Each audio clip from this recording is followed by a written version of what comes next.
All right, what's up, ladies and gentlemen? Welcome to episode 177 of the RGT podcast. Hope you guys are doing well. Appreciate you guys for joining us. Do us a huge favor. Go hit that like button. Go ahead and share it out. We appreciate everybody's in the chat. We're going to shout you guys out in a second.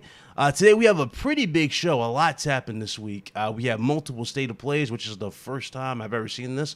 And we've had some big news when it comes to Bungie and also more details courtesy of Sony's one of their strategy meetings we've actually seen. So we're going to get into that as well. We're going to get into the whole 9 yards. We have a very special guest with us today. This dude, man, he was hounding me to get on this show. He was like, bro, I got to get on. Where's my invite? I was like, you know what? I do shows with this guy, every Friday. It feels like when I can on Boom Show. He's a good supporter of the channel, good supporter of me and everybody here, and I appreciate him. We welcome our good friend Crispy Bomb to the show. What's up, brother? What's up, man? This is I've been waiting for this because I think we're gonna have some great conversations, and like I tell a lot of people, I was a PlayStation fan a lot longer before Xbox, so don't forget that. And it's great to be here. We're gonna talk some games. We're gonna be gamers, and that's what I enjoy. Crispy, what fan are you right now, though? Technically Xbox, because I love Gears, and Gears never dies in my head. So. Crispy run. That was. I love Gears. No, I love just going right for it, right? Just run. I mean, dude, like top, Gears changed my life. So I mean, I can't. There's special games out there that do change your. I understand what you mean by that. You didn't get to go into detail. It might be something, but what I'm saying to you is, how do you like PlayStation then? And even though PlayStation was great then, but like, how do you switch sides now? When that's all I'm wondering. You didn't bring me that IP that had a multiplayer. Oh, we're gonna get into that. We're gonna get into that. Yeah. Don't you worry about that. I love certain IPs. I love them, and I also know what PlayStation's capable of, and I just haven't seen it in years. And I get some of you guys are just like full on, like, you love those story-driven third-person games. Like, yeah, I'm not sitting here. I'm not trashing that, because I know a lot of people that'll sit here and trash that. I ain't saying that. I've played those type of games for so long in my life that I would just want to bullshit with people, just like we're doing right now. So. I apologize for my rhetoric, but that's the way I look at it. You know what I'm saying? We speak. Don't you worry about that. I appreciate you for joining us. Thanks for coming on the show, man. I'm looking forward to today's show, episode 177. I already told the guys our secret that we got confirmation for yesterday when we were watching the Ghostwire Tokyo, so we're excited. For those of you wondering for that announcement, I'll be announcing that on. I'm gonna be announcing that on March, all right, for that particular show. That's what will be for March. March 11th is the date. Remember that date. Moving away from that, let's get into the actual panel here. Of course, I can't do this by myself. We got our two new additions to this show that have just flown naturally in, and I love talking to them, of course. We got our homie Red Hood 420, who does nothing but talk about the Batman 24/7 in Discord. So we got him with us. What's up, brother? Nothing much, getting paid to be on the podcast with Dying Light 2, some vodka. No, I'm just kidding. It's just water. But I'm glad to be on. A lot of interesting takes on social media with these breaking news. Oh, we're going to have fun with this. It's going to be very interesting and a lot to digest and a lot to pick apart, because it's very interesting, certain wording for the companies and all that, and it's going to be crazy to talk about the future. All right. And of course, on the right, we got our other new addition to the family, our good friend Paul, aka Hunter. What's going on, brother? Hey, what's going on, guys? It's always fun. This is I'm 3 for 3 now the last 3 weeks, eh? Uh-huh. So I love being on the show, love talking with you guys, man. I keep on saying that there's just so many people, so many shows out there that they're just out there to trash talk things and just go towards the lowest common denominator. But you guys, man, you guys always have great insights, great things to say. You guys have a good perspective on the industry. So I think we're gonna have a great conversation. There's just so much news that dropped the past week, and can't wait to see what you guys have to say about all that. Of course. And of course, Jim Ryan's newest fan. You know, this man became official Jim Ryan stan with the this week's news. Mr. Blaze 4K, what up? That was a good one. Couple things I want to say here. 3 things. First, Red Hood bought me Dying Light 2, even though I owned the PS5 version. He kept saying, you know, you're playing at 1080p. So I said, hold on. You know, I just basically bribed him. I said, look, you're a new member in RGT. If you want to keep your contract as a member, I need to see a gift pop up on Steam as Dying Light. And he gave in to my bribes. That wasn't even for it, though. I just dude, was like, dude. I felt bad because you were playing an inferior Here we version. go. Let me get you the definitive experience on PC. Oh, man. That's But yeah, what that's that. I appreciate you, right here. You know that. The other thing I want to say is, yeah, Crispy Bomb, welcome to the show. We're gonna dabble and have fun. I'm glad you're here. And the third thing I want to say is, I called on the last RGT podcast. I called PlayStation. If they had to acquire somebody, it would be Bungie. I called it. You can go look at it, clip it, do whatever you want. You did. You're You welcome. did. All right. Let's get to the chat, man. I see you guys, man. What's up, Matthew, Brian Rios, Nathaniel? What's going on? Code in the chat. Shout out to Code. He's our timestamp guy. So for those of you that want the timestamps, he'll be doing that for you guys at the end of the show. We appreciate you, man. Thank you. Donald, Ari, Duffy. We got Ice Queen Gaming. We got Xbox Ecstasy. What's going on? We got, of course, Medina. I see you, bro. What's up? Hey, Medina. What's up? Even though you couldn't make Scumcast, or Solidcast, but, you know, excuse me. Anyway, moving on. You're sick, Big Cloud. Come on. I had to. A lot has happened this week, man. A lot has happened. And the perspectives. With Red Hood, you know, and Paul and everybody said off air, especially just now, is just... I don't even know how to go about this, man. So obviously, let's just go ahead and jump right into the fire. This broke the internet, at least for a little bit. Sony acquired Bungie. Now, you would think, again, when we saw this news, I immediately was, okay, so this is the response to Call of Duty. Because, you know, Microsoft acquired Activision. Unfortunately, no. This was actually going on a lot for a while now, them acquiring Bungie. And I guess they were going through the different perspectives of how they want to go with these games. In the fine print of the actual purchase of Bungie, they basically said, and I quote, that they will remain independent. The games will go multi-plat like they always would be. And, yeah. Sony shares our vision of multi-platform, and that's going to be the case. Now, of course, a big thing that's been going around for a lot of PlayStation dudes I've been seeing is people saying, no, Microsoft is going to be a third-party publisher or third-party type of deal. And I keep saying, no, this is what Microsoft's trying to do. They're trying to attack the market, but they're going around it. Instead of relying heavily on console sales, they're going about it in different ways. The best way to get the market is through software. And the biggest selling software, one of them, is Call of Duty.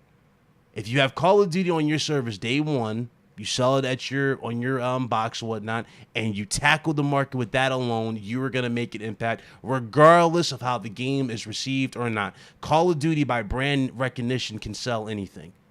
It's that simple. That's what they were going for. Now, of course, Sony, with this announcement and this news, a lot of people, and I mean a lot of people, have went completely ghost.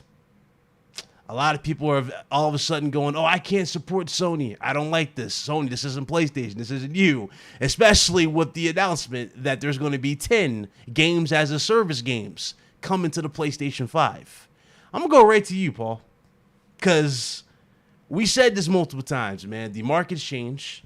And there's a lot of stuff that Sony needs to do. They are actually behind the competition when it comes to having something as simple as a multiplayer shooter. They don't even have that. They have one of the biggest ones now, possibly as a poster boy with Destiny, even though it's multi-platform. right? That can be used as a poster boy, so to speak, for PlayStation Infinite. If PlayStation Infinite is the name of whatever service they're going to do, that's going to be a Game Pass competitor, that's going to be their poster boy. Because let's face it, Last of Us Factions ain't going to do it. But we can talk about that in a second. But let me go to Paul. Paul, how you feel about this? You were sitting there dying in the DM when this whole thing happened. You were just watching the world burn, and we were all like, yeah, this is pretty telling. How you feel, brother? Well, definitely just like you, when I first heard the news, I thought, this has to be a reaction to what Microsoft is doing, especially with Call of Duty. But when you think about it, obviously, they've been having conversations well before this Activision thing was announced. It seems like they've been having conversations for the last few years, and it just kind of intensified in the last half year or so. So I mean, it's not a reaction to that for sure. But when I thought about it, it makes total sense when you look at where Bungie wants to take their property, where they want to take their studio, and what Sony is doing. So I think, Microsoft is acquiring all of these companies and all these studios because they want to bolster Xbox Game Pass. They want to get really big into that, get as many IPs, get as many day ones into their service as possible. With Sony, you can really tell that they want to branch out and they want to actually have entertainment properties. I don't think Sony wants to really have gaming properties anymore like we used to think of them. They want to have entertainment. That's why we've got Uncharted coming out in like a week and a bit in the theaters. We've got Last of Us going to HBO, et cetera, et cetera. Yeah. Bungie made it clear a year ago that they wanted to expand into movies, books, everything. They want Destiny to be this huge IP, just like with you see a Halo. TV show with Destiny? I see it all. I see a movie. I see potentially TV shows. I see all this. Sony is all about cross industry. That's like their big thing now. So this completely is in line with what we've seen for the last year. They bought Bungie specifically for all the synergies that they're going to get. Like, not only are they going to get obviously the cash cow because they've got the live service income coming in, which is going to be hundreds of millions coming in every year through them, but where they're going to be making a lot more money is the movies. Like, what if they look at Spider-Man is like 1.7 billion? Yeah, right? 1.7 bill. 1.7 billion. Let's see what Uncharted could do. Obviously, it's not going to be as big as Spider-Man, but let's say it does 500 million, 600 million, or whatnot. If they can do that with Destiny, and then they have Destiny 2 the movie and Destiny 3 the movie, you know what I mean? Like, they could easily make hundreds of millions, if not billions plus, over the next few years with just constantly producing all this other medium. So I think, and obviously the other big advantage for this is they are the experts, if not the best in the industry when it comes to online services. I know Destiny 2 has its detractors, which any live service game does, but from what I can see, they typically get like anywhere from about 700,000 to like 1 million players a day across all the platforms, right? That's a huge audience. And Sony needs multiplayer games. They need games as a service. They need it more than ever because of Activision and Bethesda. So they've now lost potentially games like Doom and Call of Duty and all that. Those three, it's a wrap. That's it. The deal's done. They'll get another Doom, but I'm not sure. Right? We're not sure if they sign on another deal for another Doom afterwards. I don't think Microsoft might play nice. Yeah. Microsoft we'll might see. play nice. We'll see. I don't think so though. That's iffy at that point. But let me add this to you right here, Paul. So obviously Naughty Dog is saying they're hiring, right? I know you've seen the post. They're saying they're hiring multiple projects from them, and again, 10 games as a service games, and there's like 5 games I can name off the top of my head that probably would fall in line with that. For example, Last of Us Factions, right? We got Resistance, possibly SOCOM. Let's say Siphon Filter, hypothetically, throw that out there, and we'll throw what's the other game? There was another game that was on the list, but maybe those Gran Turismo. Gran Turismo. Well, you think Gran Turismo? You think Gran Turismo would be bro? Okay. Dude, they need to release that on PC. I think people would lose their mind. We're all set. Buy PlayStation. it's definitely gonna head to PC soon. Yeah, but there's not enough. I think it will. I'll be back in just a minute. There. Okay. There's Gran Turismo sold 80 million copies. Okay, 80 million since the beginning of Gran Turismo. Okay, they're doing just fine, bro. But they want more. Any company wants more. And you're talking over the entire lifespan. Yeah. I don't know, Yeah. bro. No, these are facts. That's not 80 million over the entire lifespan. That's a lot, bro. That's You definitely have a lot, but you have can get more. 115 million just PS4s. I mean, Bro, it don't work like that, bro. It don't work like that. Yeah, no, dude. Like that's not what I'm saying. What I'm saying is that PC gamers would lose their minds with a game like that, and They would and pirate the it, brand, the you know? brand recognition involved Yeah. with Gran Turismo. I love, like, dude. I completed Gran Turismo 2. You can never see it because there was no trophies. There was nothing. I completed Gran Turismo 2. That's why I said what I said in the chat the other day. It reminds me of the old school Gran Turismos with a new coat of paint. It looked really good. So I don't know, dude. Like, you can make a lot of money just releasing that in Steam, for example.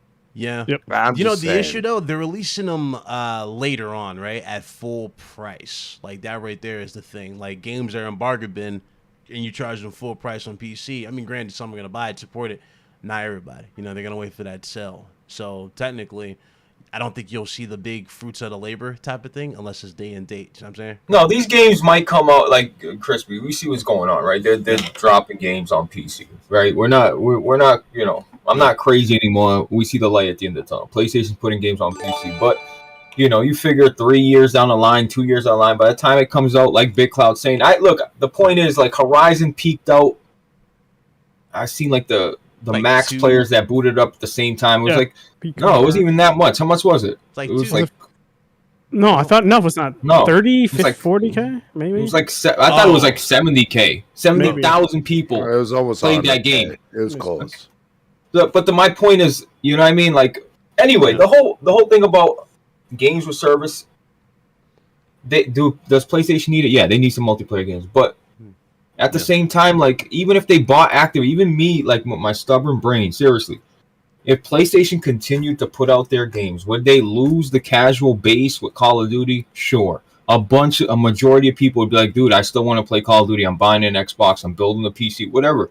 But, dude, PlayStation, you know, I just don't want to hear this whole doom and gloom shit. Like, you know, they're still doing really well. Yeah, it's not doom and gloom. They're still the market leader. They're still looked at as the, you know, as the company that puts out the best, the best IPs, the best new IPs. I mean, yeah, that's the problem. Yeah. A lot of people don't really know what games as a service pretty much is, and they I guess they immediately said, "Oh, Sony's not going to make the single player games anymore." It's like, no, that's always been their identity, is single player, you know, over the top games. So they're still going to have that be their focus. However, they need this as a backup. And the reason why I need this as a backup is because after these 3 Call of Duty games, like, the days of Sony using Call of Duty as a crutch to solve their multiplayer, not having, you know what I mean? Days are over at this point. Once those 3 games are done, we're literally looking at a blank slate. And when you look at the games that we have, there's nothing. Even games that have potential to have multiplayer, like the Order 1886, for example. Do not exist, and there's nothing leading up to it. Factions, they're talking about we just now doing all this stuff for factions. I'm sitting there going, listen, factions is good. The first one was great. Y'all can quote me. I played a ton of factions.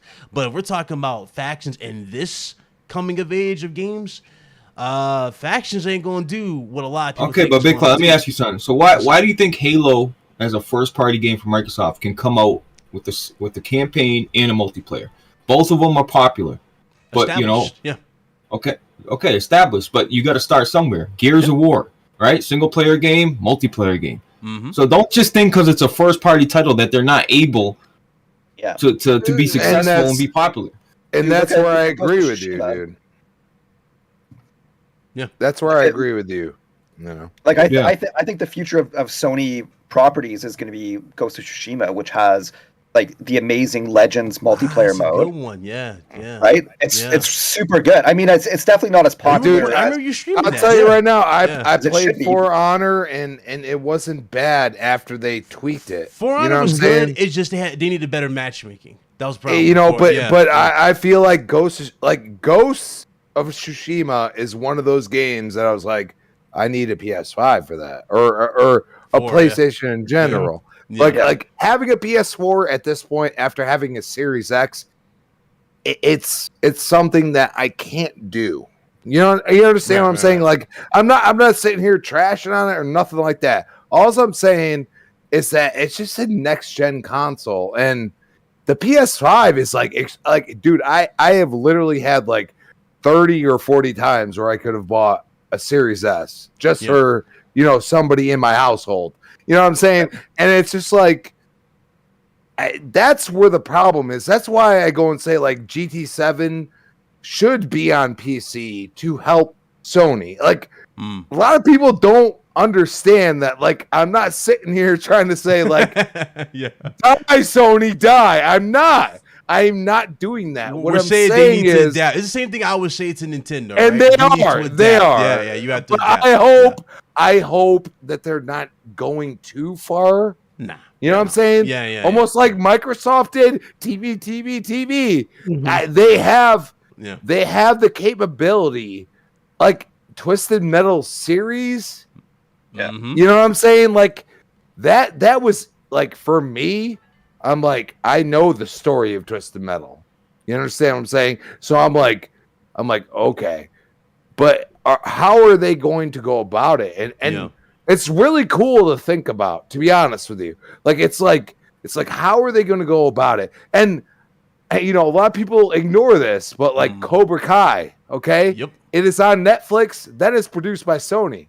Yep. A lot of people don't realize that. So I'm like, dude, like, at first I was watching, I'm like, you know what I mean? And then it started getting, it went back and forth between the nostalgia that I know and what it is now. And they really played into a lot of, and I was like, man, this is really good show. You know what I mean? Like at the end of the day, like that's what we have to look at. And it's crazy to think about, but Sony has the advantage in the metaverse. It really does. It really does. And the only thing I'm concerned about is that they're gonna try too hard. You know what I'm saying? Like you have Spider-Man, I mean, you can say what you want, but Disney really helped Spider-Man. I mean, you could tell me they didn't, but they did. Okay, because what Spider-Man is now is not what it was for how many times they tried to reboot it. So I see the partnerships that they're doing, and I say, at the end of the day, like everybody's talking metaverse, and I'm like, Sony has the advantage. They're capitalizing heavily on this metaverse. They have the advantage. They have like all they need is their own. Like even if Spartacus, the platinum tier involves having their movies and TV involved, I think people would purchase it easily. Yeah, the deal's there. Plus their anime too. Yeah. They're Crunchyroll Funimation. Like I'm surprised it's not even already rolled in. That as well. Like I'm not even talking about that. I'm talking about what I like. But at the same time, like there's so many people that love that as well. And like I know what you mentioned, Crispy, for Cobra Kai. A lot of people also don't know is they make The Boys and then they give the distribution right to Amazon Prime. Yep. Exactly, dude. Yeah. Like they are all over the place. They're putting hands in the cookie jars. And I say this about Xbox all the time, but they're doing it in multimedia. They're doing it with TV shows, movies. They are trying their damnedest to make something special out of these IPs. And you see it when they announce, hey, we're going to have a Twisted Metal TV show or whatever it is. You know what I mean? You saw the inklings of it now. And it's like, but really, like, for our times, like, Twisted Metal would actually go really well. Because what do we watch? Freaking crashes and stuff like that on TikTok and all that stuff. You know what I'm saying? Like, you watch somebody, slide on ice and just smash into something, and you're like, holy crap, what the hell happened? But it's the train wreck, which is fine. And that's what Twisted Metal has always been. It's a train wreck, but it's enjoyable, and you love it, and you play it, and you're just like, man, this is just great. Like Vigilante, like I don't know what the hell happened to that IP, but Crispy, it's one of those crazy things.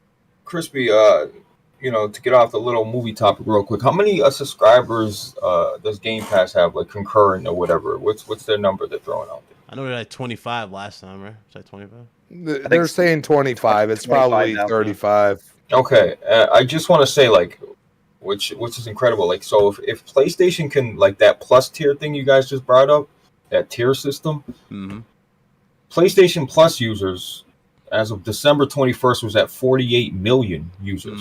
Okay, and PlayStation Plus is not offering you day one games or anything. They're just offering you fucking online and a free couple games. Think about that. Yeah. It's like Xbox is offering you a fucking library of games, day one games. They got 20 something subscribed, 20 million, 25 million. Sony's got the legacy. PlayStation Plus. Yeah. I gotta stop million you users. because we're not talking about Xbox Live though. We're talking about Game Pass. Yeah. I'm talking a about Game difference. Pass versus PS Plus. So you didn't let me finish. What I'm saying is PS Plus. Hold on, but let me finish. PS Plus got 48 million users compared to 25 million users to Game Pass, right? If PlayStation does that tier system, it would be an easy transition for PS Plus users. They would literally just gobble up 48 million. Like, hey, if they just add, $5 more, $10 more, it would transition from what the leaks were saying. Like everybody who's already a Plus member would be transitioned to Gold tier of whatever this plan is they got for Spartacus. So technically they already got that. Yeah, they already have that worked out. But the question is, who's going to go to the higher tier? You see what I'm saying, Paul? Like, are they going to upgrade to the higher tier for the quote unquote? Because I think PS5 games was in the higher tier. So are they going to go, and jump to that particular one? Let me jump back to you, Paul. I knew you had to step away. You couldn't finish your point. I was like, what was you about to say? Finish on for the whole thing?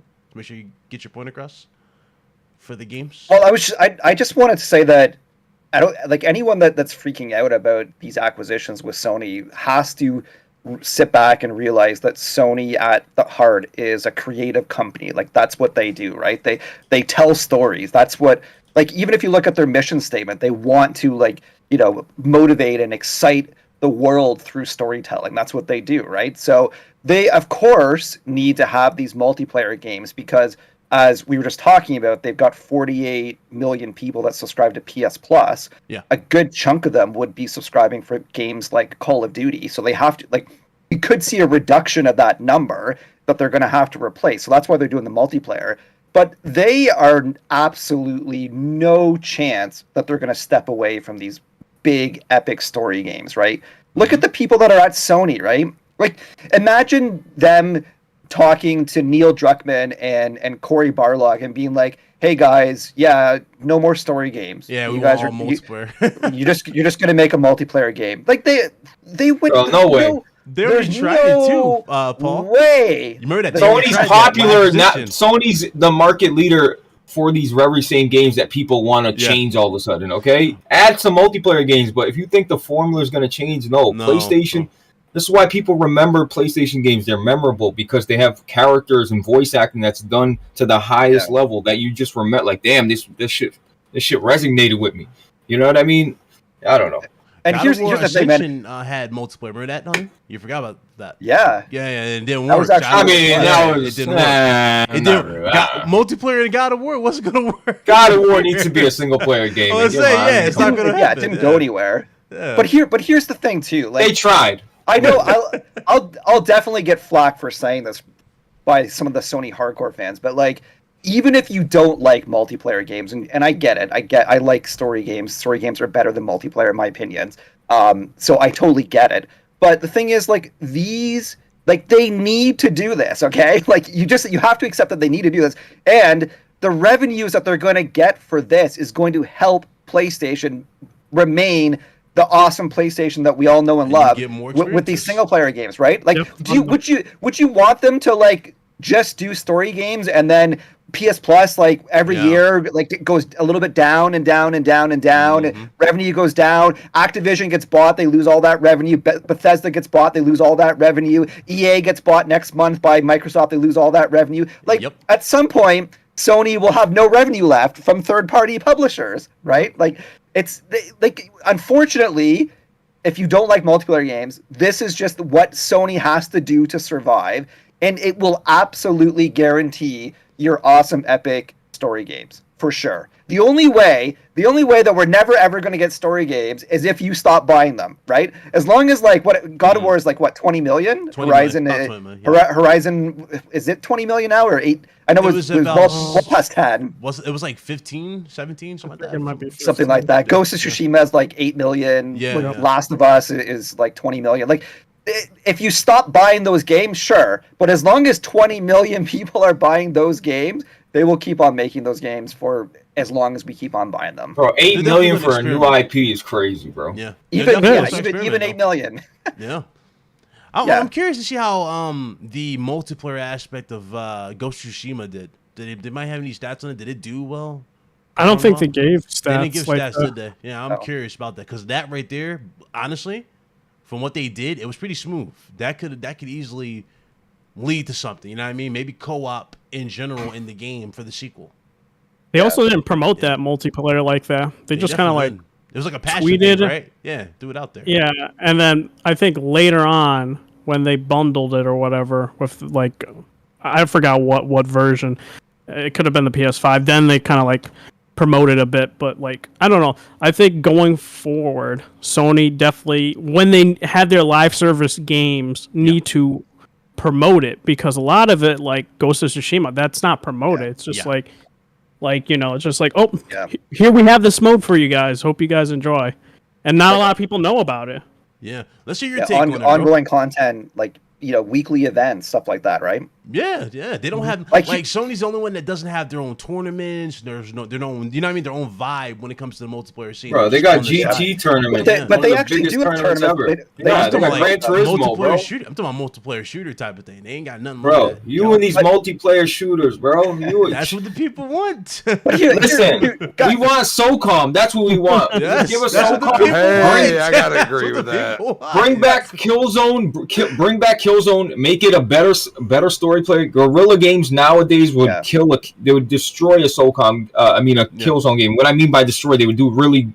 They know how to do storytelling much better. Okay, they got a beautiful engine. It would transition perfectly. Then they do the multiplayer. There you go. You got Killzone. You bring back an existing IP that people love. Okay, has a single player campaign which is co-op, along with a multiplayer shooter that people love. Then you bring back SOCOM, okay? It's not that hard. Resistance. It's really Sony's got a bunch of these type.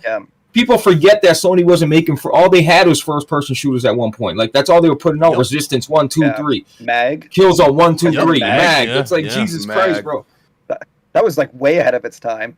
Oh, but here's the thing, I think Blaze, like you probably agree with me, but the rest of the guys call me out if I'm off base. But like personally, I think a lot of Sony multiplayer games have actually been really good, like really awesome. I agree with that. Wipeout was friggin' phenomenal. Warhawk was awesome. SOCOM was great. Hell yeah.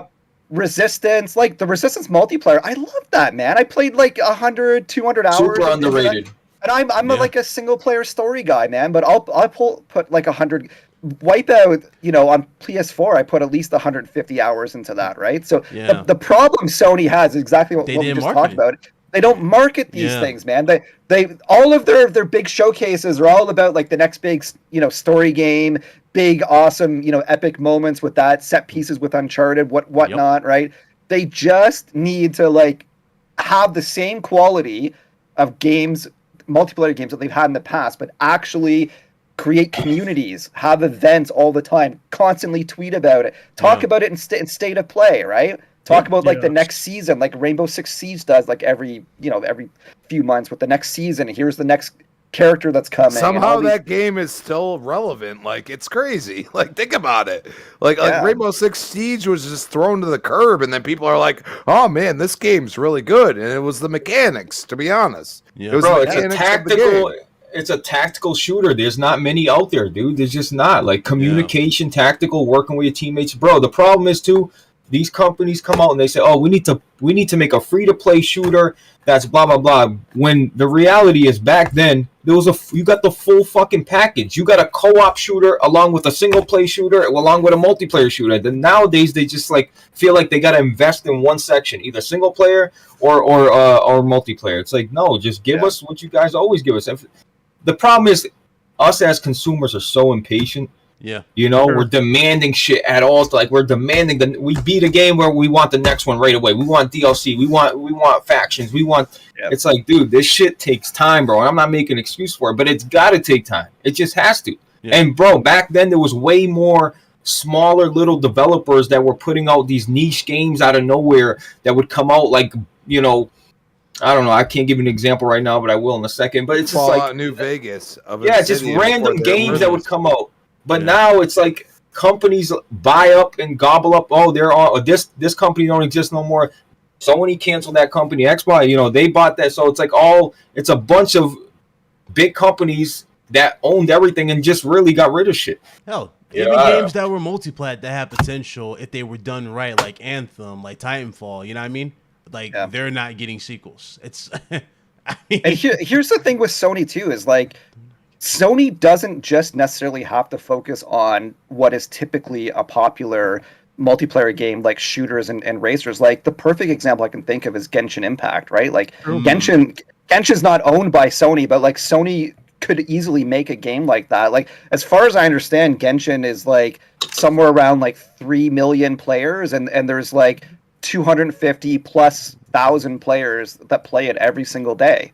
Yeah. Right? Like it's Yeah. and it's not even on Xbox, right? It's mobile, PlayStation, PC. PC, and it's like, you know, obviously they're going to be going after the big stuff like the shooters and the racers and all that stuff, but like there's so many things that are out there, man. They could just have the next Genshin Impact and bam, yeah. or the next Motorstorm. Final Fantasy, man. Like look how Motorstorm. many people are still playing Final Fantasy 14. Yeah. Yeah, quite a bit. Motorstorm, huge. Hunter. We just talking about that last show. Motorstorm, yeah. That seems more plausible, as you know what I mean, with all these reports going around. A lot of games that have been talked about, more plausible.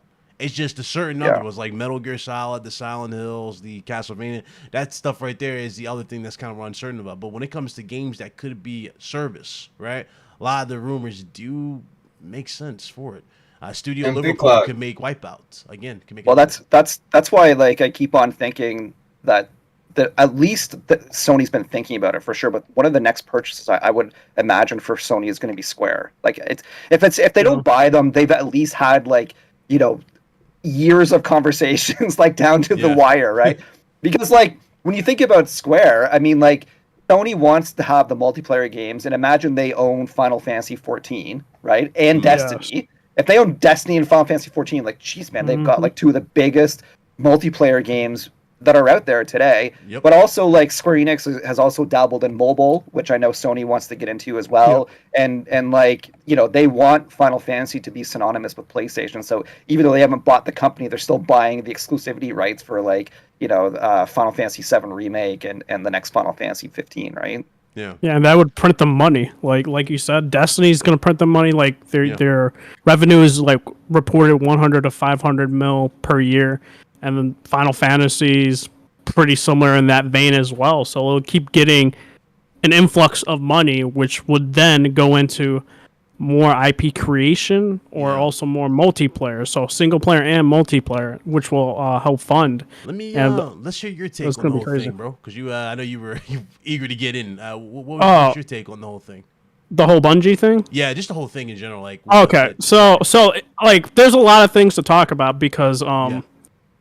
this is strange in terms of like how this went about, and to preface saying this, supposedly this game, like, Phil Spencer loves a lot. He actually is a big avid fan of Destiny. A lot of people don't know that he is. I think Lord Cog talked about it in his podcast and all that, which is interesting because I didn't really know about that. But from like looking at the history of Bungie, it's like they were with Microsoft, wanted to just separate from Microsoft because they wanted their independency and make Destiny. Then they went with Activision. Then you hear infighting within. You hear Activision's like, oh, we are underperforming with Destiny. And then you got the game director and the boards at Bungie saying, no, we're doing pretty good. Like, these are our forecast. And then you hear, like, months later that they split, and then they self-publish, and then they went on Game Pass. Yeah. And then they left Game Pass around the November to December mark, I believe so. Which then, you know, Sony purchased them. which is huge, but they want to be a self-published, independent, multi-platform studio, which is interesting because literally Sony has never done this with any studio because they're not under the PlayStation Studios banner. They're SIE, which a lot of people also got to realize legality-wise, they do own them, but they're having their own board of directors, but Sony will, regardless, go into the meetings, listening and stuff like that when it comes to big decisions being made. It's not just like they're going to leave them alone. They're just going to observe, basically, and give their own input, but not change their minds. But hearing that they want to be the next Marvel in terms of MCU is crazy to me, because it's super hard to do. You see certain... was it the MonsterVerse epically flopped, right? And then you got the Godzilla and King Kong trying to do that as well. And then there's the Mummy thing that had their own universe, which flopped hard. So it's like interesting that they want to do that because Sony has that infrastructure, which Microsoft didn't. Yeah, they don't have that infrastructure, sadly. And Sony has anime on lock with Funimation, Crunchyroll, which I would not be surprised if you see Destiny become an anime as well and get into the Japanese market. That would be honestly a great idea. If I'm thinking about it now. You're losing me, Redder. Losing, dude. You don't like anime, so of course not. I mean, it makes sense. He's right. He's right. Go ahead. Bloodborne's got a comic. I mean, and then of course the movies and TV shows, right? That's gonna be crazy. But like letting the expertise, which a lot of people don't realize, they spent 1.2 billion on top of the deal that they had, which was 2.4, which made the 3.6 billion to keep that talent on lock so they don't leave, which is really good because a lot of consolidation happens. They don't because most of the time consolidation happens, either the layoffs happen or they leave because they don't want to deal with that, which is really good. And I'm just surprised Sony kind of went through that process, and I think it's good. But like, if you're gonna say, is it great in terms of is it going to be exclusive and stuff like that with the fanboys? It's like, if you're a fanboy, you're not going to really care at the end of the day. But if you look at it as a business perspective in terms of different ventures, it's pretty interesting. Yeah, to say it's the definitely least. different. It's one of those things you're going to be looking at, like going, okay, so where does that leave so-and-so, you know what I mean, down the road type of thing. And it's bro, really, if Bungie ain't making me a fucking game for PlayStation, I'm telling you right now, I can give 2 Fs. Yeah. I really don't care about a show. I don't care about a movie. I want a fucking game from Bungie. If they're not doing that for me, they can continue sitting there doing whatever. And by the way, let's not act like, in the legality and when the fine print it says that they have to stay multi-plat. Like, let's not act like Jim Ryan didn't just say, we believe in the traditional values of our PlayStation. And then a year later, literally not even a full year later, he's putting games on PC. Like, let's not act like things don't change. Agree with that, change, okay? But things can change. But look at Bungie's track record and history with other companies. They just tend to leave. They've never been with greatness. They've always been with mediocre 69. Dude, you just want their creative decisions. They like to do things on their own term. That's what Bungie does. Look at it like this. All right, so you remember with Hideo Kojima when he got his game funded? I know Hunter remembers this because he shared the article about this around it too. But y'all remember when Kojima Productions first got Death Stranding funded and all that stuff by Sony? What did Kojima do first? He lent his expertise to the Decima engine, right? He started tweaking Sony's engines. I can really see the talent that they signed on for Bungie, taking their expertise and either optimizing the multiplayer of these games or overseeing them and actually making sure they have proper multiplayer. That's how I see it. They need it. They need it. I see that. Them taking that team. And obviously, Destiny will exist. You're still going to get your Destiny 3, right? You'll get all that stuff. But the question is, will you get a new one? Like something new aside from like a passion project, I guess you can tell, right? That's what they're called, passion project? Yeah. I'm making Destiny 3. They're working on a new IP. They're working on a new IP. Okay. They're not making they're Destiny expanding 3. their Now, the studio question, too. Like, is that exclusive? That's the question that people got. I don't think. They said no. No? Because Okay. because it's also funded that project. NetEase, I believe, helped fund that project as well. So I don't see that Okay. Yeah, Going. I So see let's the- get none of crispy. that. Let's get crispy bombs. He's been sitting there quietly. Really, honestly, it hasn't I interjected don't hear everybody's been much. chiming in. He's been chiming in, but yeah, what you think, Chris? Slowly, I've been chiming in, but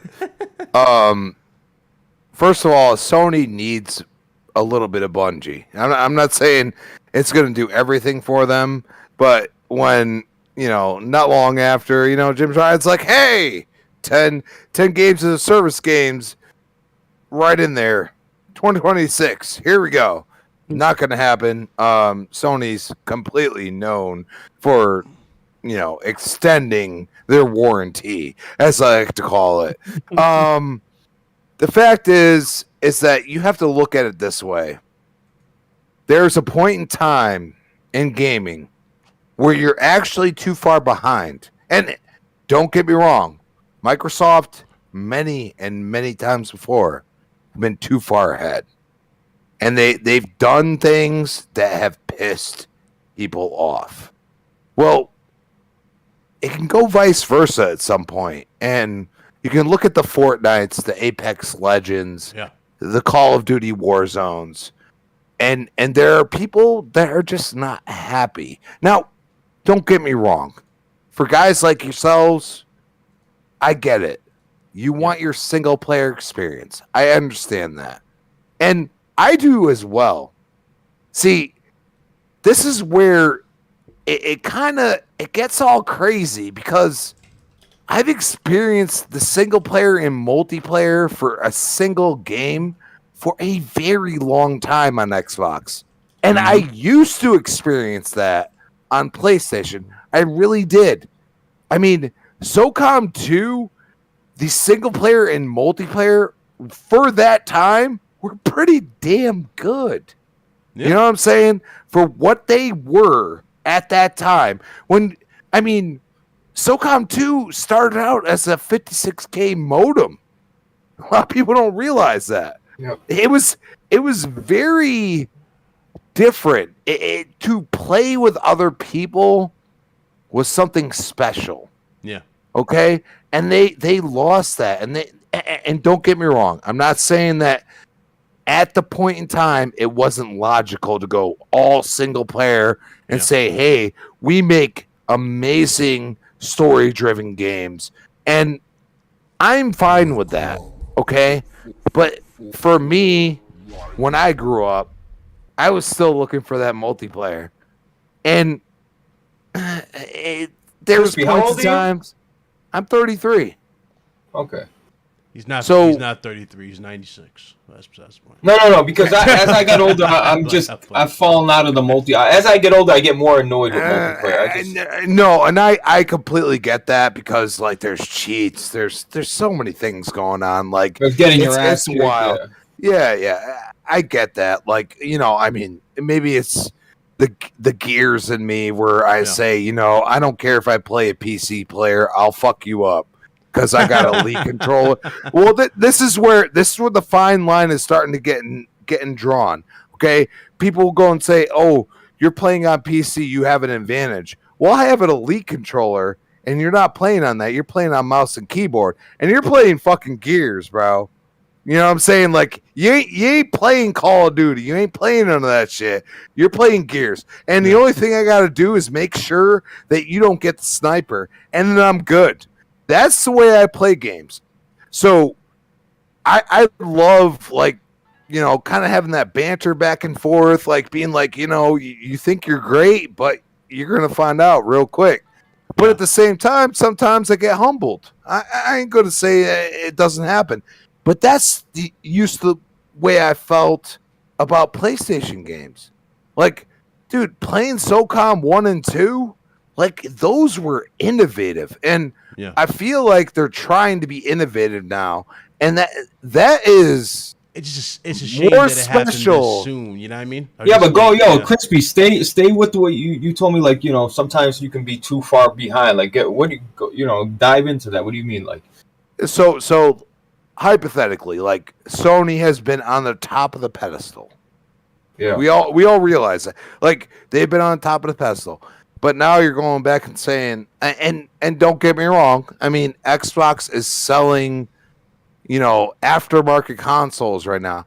But they left last gen behind. Besides the 1S, that is the 1S, the sad edition, as a lot of people like to call it, that is still being developed.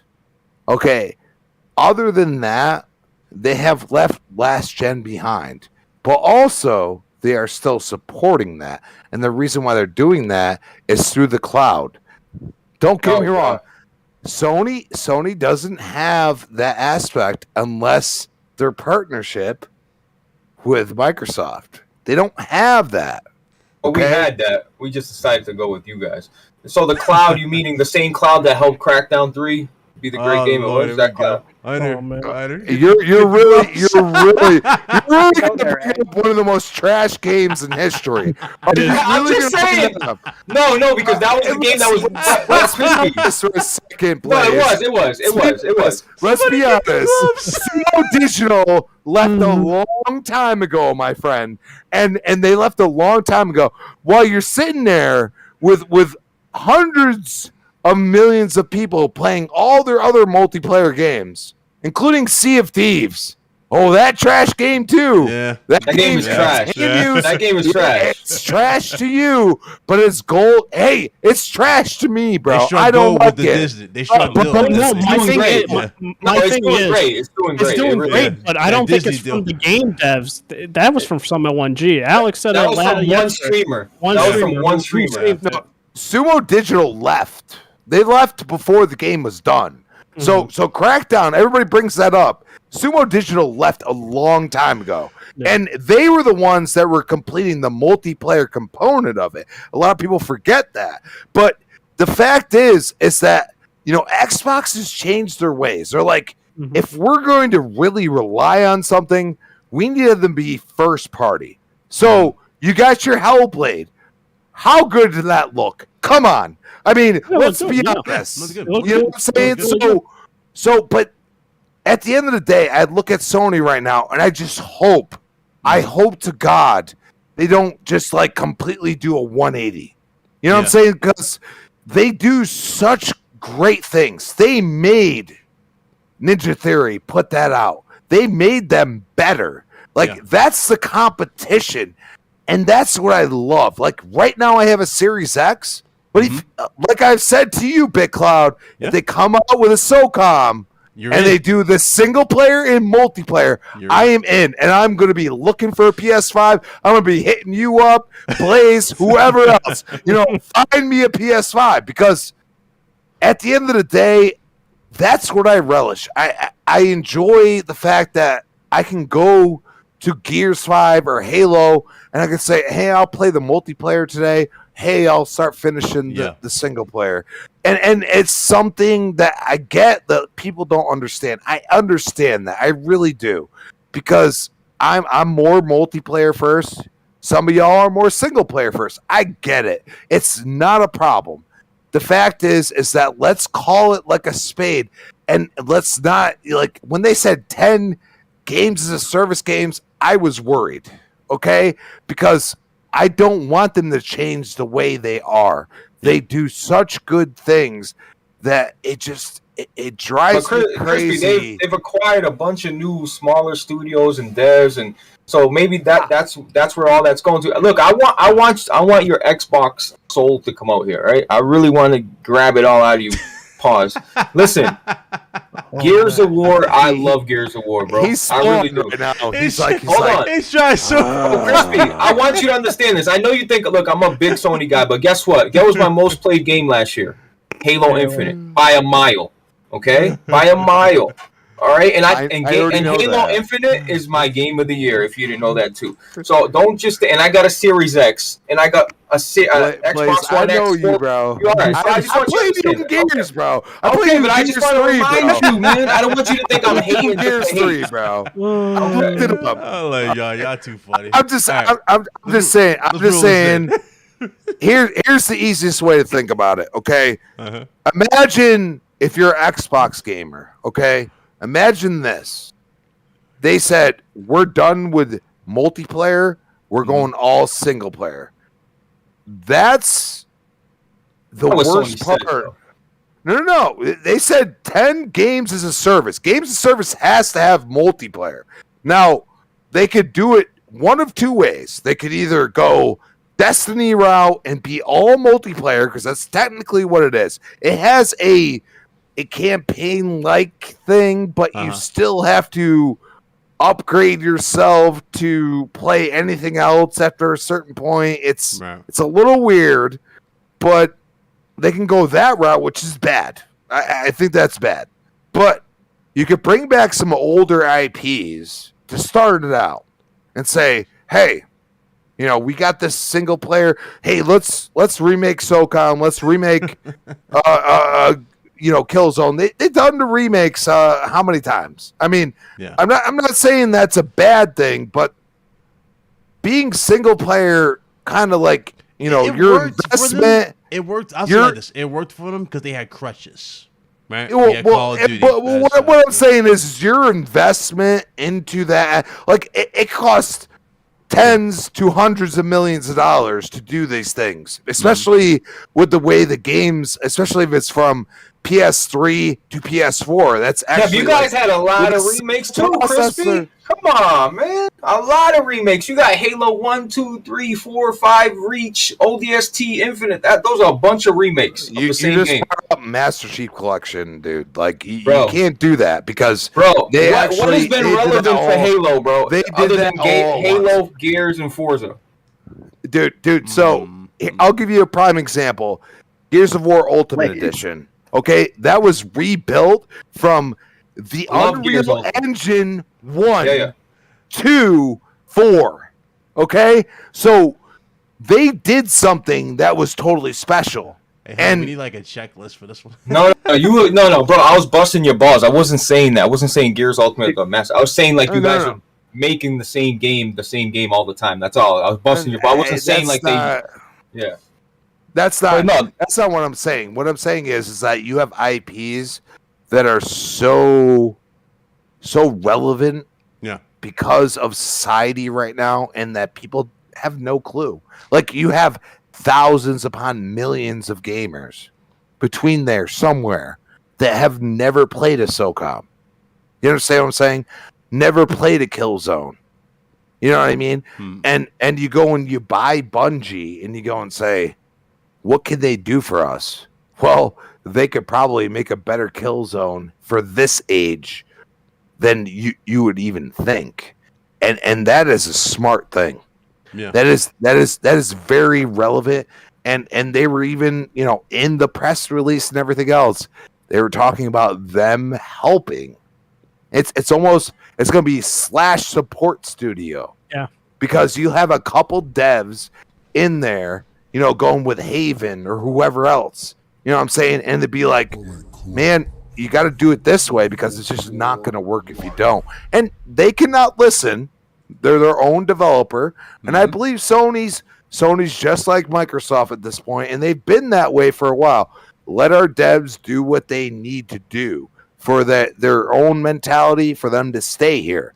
You know what I'm saying? So it's not a bad thing, but there are some IPs that just kind of just chilling. That's just like, you know what I mean? Like, they have gravitas for the old school gamer like ourselves, but also the new school gamer might be like, man, this is actually really cool. And that's my point. Okay. That went all over the place. Everybody had different opinions, but it was good.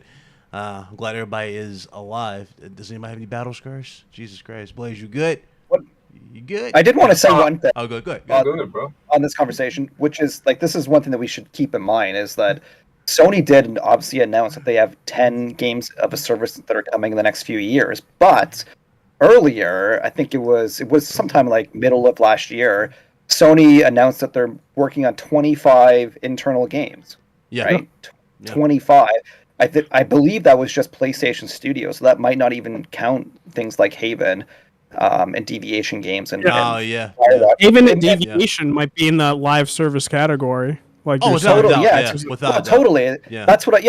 So I think Haven Deviation and Firewalk are probably in that 10. So there's probably maybe 7 games or so that are being done by internal Sony. And if we subtract that from the 25, you've got 18 other games, right? So again, like anyone that's freaking out about this, like there's probably a good chance that they have more single player games that are in the works right now than multiplayer games. Like wouldn't be surprised if, you know, the majority of that leftover is all single player games, right? So, you know, Hunter, we got Horizon, God of War coming out, Gran Turismo. Then Insomniac's already spilled the beans. Look, you're getting Wolverine, you're getting Spider-Man 2. This shit ain't going away, bro. All Sony's doing is just adding to the template. Like, hey, we know we got a lot of games like this. We'll give you a few games like that. That's it. That's it. They're fixing a problem. Microsoft fixing their problem. Sony fixing theirs. I want to say this real quick. Do you know why Sony releases a lot of games right now? Because people have money because they get their tax returns. It's a very smart move. I'm not BSing. Like, it's a very smart move. But also people are willing to spend at the end of the year, and I think that's where we're going to see probably the same amount of Xbox games. You know, it's kind of contradicting themselves. Like, can't you just put a little of both? But I want to see what Sony comes out at the end of the year, because they've been pushing the beginning of the year.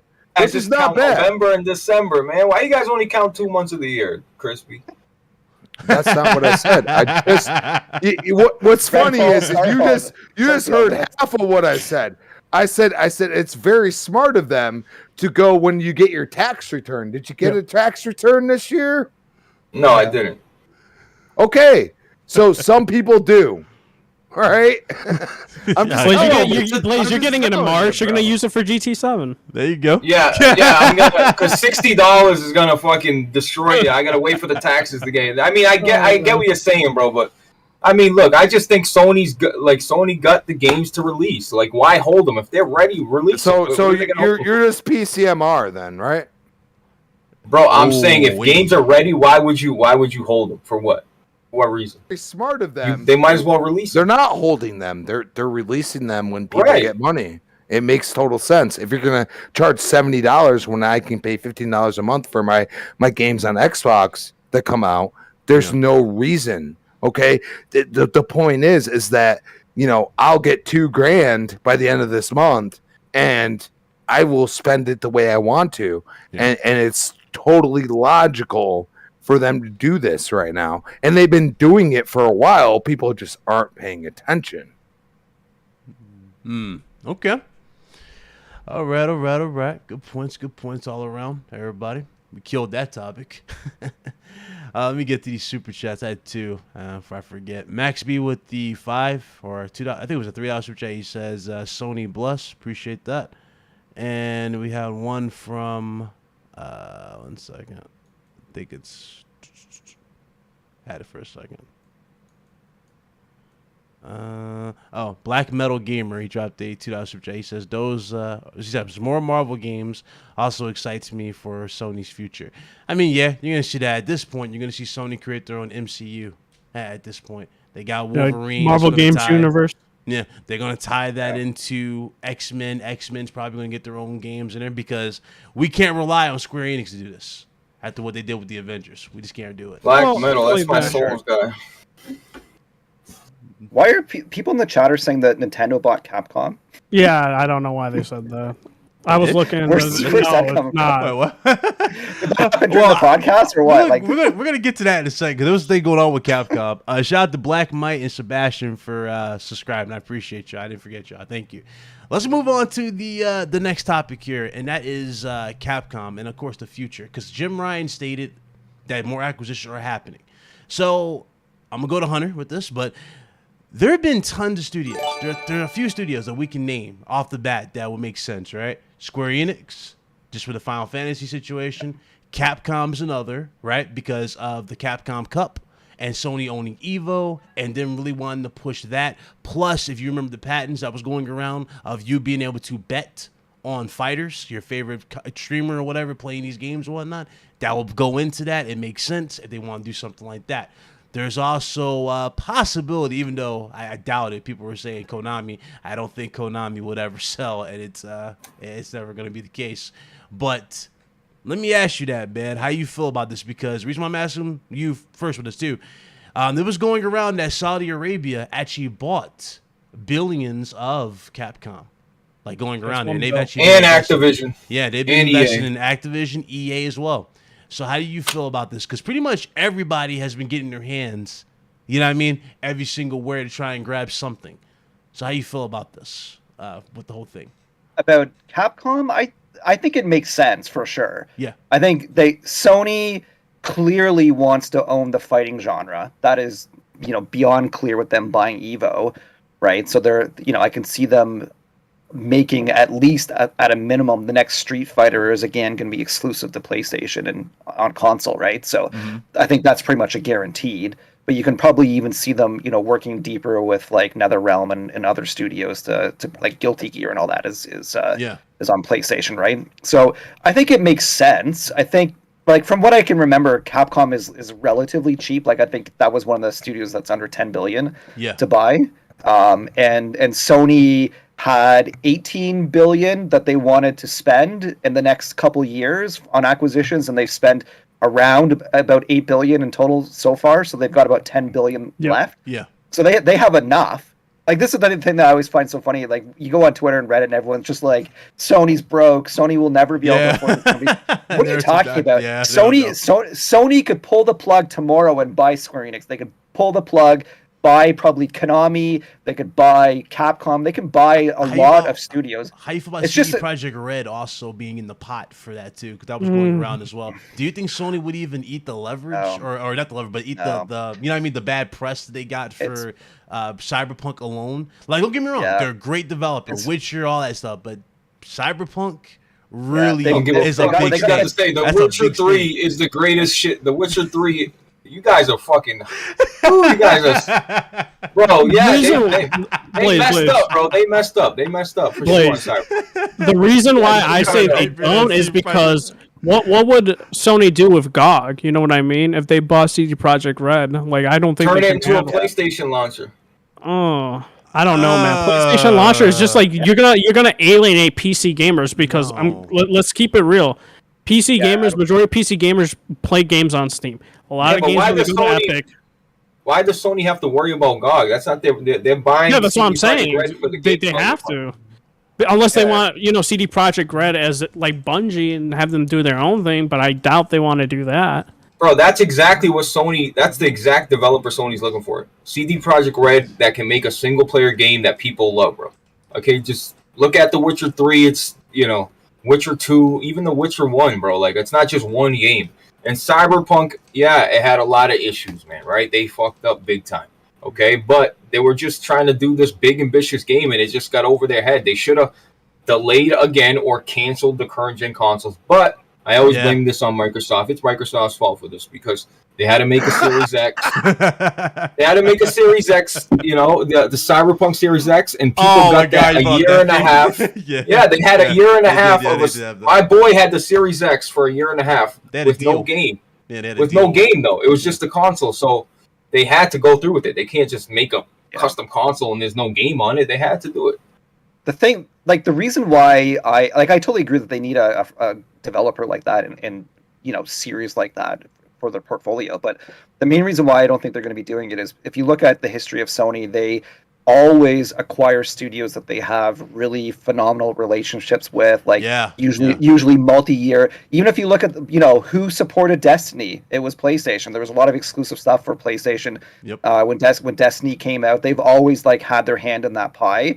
And like I haven't seen Sony really pushing CD Projekt Red. And if you remember when CD Projekt Red launched, who was the one company that actually pulled the plug and blocked it, right?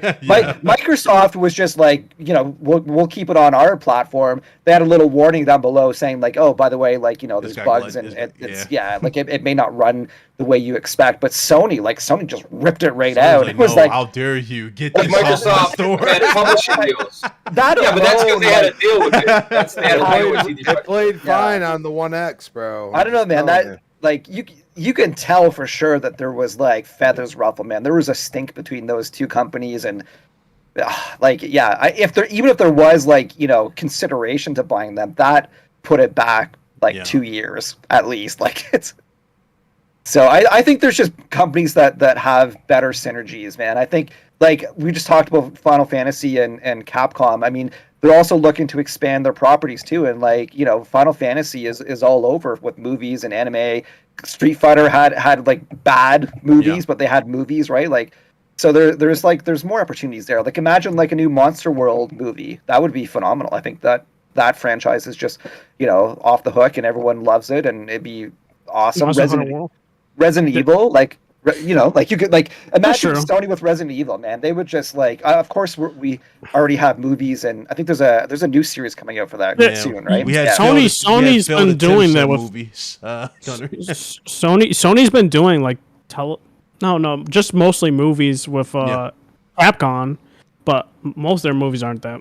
I ain't gonna lie though, if y'all remember the Resident Evil State of Play, remember how they were like there? It was just Sony and Capcom showing off Resident Evil Village. Oh, yeah, but no, they were celebrating, I guess, like an anniversary thing. But like that was just because of, I think, also a marketing deal and like that. I'm saying, like on some real low key, they just flowed. You know what I mean? Like that. It kind of like when you look at Bethesda and Microsoft. You know what I mean? It just they fit, they work. Type of thing. Some of the betas or demos for Resident Evil came out on PlayStation early too. Do you guys remember that? It was like the first weekend was PlayStation only, and then the next weekend even with Village. Yeah. Like I think it was like the Castle demo was like first week on PlayStation, and then the second week was when it actually came to like PC and Xbox and all that. So that like they've got a long history of exclusivity and bonus stuff for PlayStation fans, so makes sense. Let me move this 1 second here. Jeremy Brown said Sony's got tired of people asking for refunds. Well, no shit. You know what a hassle that is? When you got thousands and thousands and thousands of people complaining and trying to refund the game, it's not worth it. It's not worth it. They might as well just give back all their money and that's it. Yeah, just pull it out. Didn't they issue full refunds in general for that game everywhere? It didn't matter. Like you had to like. And you said it ran good on the One X, bro. I had the One X version, dude. I had a glitch where my save file wouldn't go, so I lost like 2 hours. And then my guy was falling through the map. It was just not good on the. I saw that with multiple games on the PS4. That released this gen, so I don't want to hear that. Bro, are you really capping for Cyberpunk not running great? I mean, we're talking about current gen, not Series X or PS5, bro. That shit was broken everywhere. It might have been more broken on PlayStation. Everybody that played on the One X had no problem. I mean, maybe you were one of the very few. It wasn't. No, I would say, Crispy. I saw like a couple videos on YouTube for the One X, like being messed up in terms of like glitches, not being game breaking. I have no idea. I didn't see that, but stuff popping in and all that. Characters. Yeah. The PC version had way less problems, though. PC version had way less problems. Let's keep that same narrative when it comes to Spider-Man Miles Morales. When I saw people playing as a mailbox, I don't know. It was that's a one-off thing. We're talking about a broken game that was broke. It's not one-off, dude. There was like 30, 40 people that posted stuff like that. Come on, Crispy. We're talking about Cyberpunk. 30, that shit 40, was broken on consoles. No, 30, 40 versus thousands. You can't, especially with a first-party, especially with a first-party game. You can't just ignore it. It happened. I mean, maybe you didn't see it. I understand it, but I follow enough people to know that it happened. So you follow a bunch of Xbox guys that post bad PlayStation. Can I ask you this question, Crispy? Like, what do you think fundamentally in terms of bugs? Cyberpunk. I love Cyberpunk, by the way. Had a lot of hours in that game on Steam, and compare Cyberpunk bugs in terms of the articles and videos being posted and Miles Morales. Which one do you think had the most bugs? I think they were equal. To be honest, Cyberpunk, the game-breaking bugs were the car's floating, and then you're driving it and it just starts floating. That's pretty ridiculous. But I mean, when you see yourself as a mailbox or it would switch. It would be a car after you. I've seen it. enough. I mean, Like, I don't disagree, stuff but happens. I definitely feel like there was way more bugs though in Cyberpunk in terms Never of the heard It of console. depends those. what console. It People depends what complaining about console you have. Miles Morales. Yeah, I've never heard of that. That's why That's why PlayStation took it off the market, because PlayStation 4 it wasn't working and they didn't have enough consoles for the PlayStation 5. That's why they took it out. Because like we all know the chip market was trash when it came out. The consoles really just released, and it was bar none. Like, you couldn't get one. Like, literally, I had to get lucky with my buddy to get a Series X. Like, it was like impossible, even for me, for an Xbox console. So I feel like some of y'all had the same problem, and the bots and all the other BS that's going on, like, it's kind of ridiculous. Like, I hate it. Like, it blows my mind that people would buy a console and then hope that they could sell it for more, you know, especially like thousands. I've seen people with thousands of consoles. Okay. Either or. So I don't know. Like, it's one of those things where maybe they just should have waited to release the damn game. You know what I mean? But at the same time, we're talking about a first party game and a third party game. That's where I have that's where my argument is. Like, third party, first party, you know, you could say what you want. You could say, I've heard plenty of people say, oh, they optimized it for Xbox. Really, they didn't. Anybody that was playing on the one had no freaking issue with what? There was no characters in the damn Crispy, game. if you would have brought up Returnal, I would have been like, yeah, that shit was had some problems. Yeah. But you brought up Miles Morales, bro. I've never heard that shit in my life. I'm being real with you. Like, it's an open world game. Open world games have there's gonna be a few glitches here. Dude, Miles Morales was smooth, man. That's what I don't get it. I don't remember hearing anything about Miles. Dude, I played Miles Morales before the day one patch came out, man. I reviewed that game, and even like before the day one patch came out, man, it was smooth. Like it was. Dude, there was no technical issues with that game, man. Like, geez. Hey, Paul. Like, but I agree with what you guys are saying with Returnal, man. Like, Returnal. Yeah, he said Returnal. He would have had his really the problems that the other people did. Like, I saw some reviewers, and obviously when it launched, like, people had lots of complaints. I personally didn't experience a lot of that. I had a couple of crashes when I played, but I saw a lot more for sure. I don't think I saw like any people complaining about the way Miles I look Morales. at it is I got a good laugh. I didn't take like screenshots of people doing it, Are you but sure it happened. you got it mixed I just up got like a that? laugh. Or we believe you, Crispy. Don't worry, you don't got proof. We believe you. Are you sure? Are you sure it's Miles or Spider-Man PS4? No, I it do was remember Miles. there was a glitch for Miles. It was PS4. Miles, I remember absolutely. Angry Joe did it. No, Remember I already know. Okay. I like I'm not bullshitting. Like, the fact is that I saw it. Okay, I didn't take. It was hilarious. It was funny. I think I saw it too. It wasn't like I was sitting there like, oh, let's overanalyze this shit. Like, I wasn't tweeting it out. I was just kind of laughing. I was like, this shit happens. Like, that's my point. But, you know, CG Projekt Red really should have delayed the game another year at minimum. Maybe more 2 years to be honest. To be honest, That's what I'm saying, bro. That's all I'm saying. The game was broken. Period. Yeah, they were over ambitious. Okay, but the one thing I will say is that when I played on my 1X, look, I played on my Series X. Now, played on the 1X before, totally different game. I'm just saying, and that's without the update that they were supposed to have out a year ago. This time they were supposed to have that update out a year ago, and they haven't done it. There is something going on with CD Projekt Red. I guarantee that either they're trying to sell themselves or whatever they're doing. So who's going to be the highest bidder? Well, it ain't going to be Xbox right now because they're trying to get this Activision shit through. Yeah, so, it has to go through before that. So maybe Sony. You know what I mean? Or maybe they just sit there and eat it because that's what they're doing right now. It's pathetic. That's been over a year when they were supposed to release that. It was supposed to be a Series X, PS5, update and everything else. That's what I've been waiting for. I have the game. I'm waiting for the damn update. Also, you Witcher will. was supposed to get an update as well. I think last year as well. 2023. Bro, yo, Crispy, do you realize that Halo Infinite got delayed again? Co-op and shit. They delayed it. The roadmap, yeah. The roadmap, yeah. Ridiculous. They don't, because do you know why?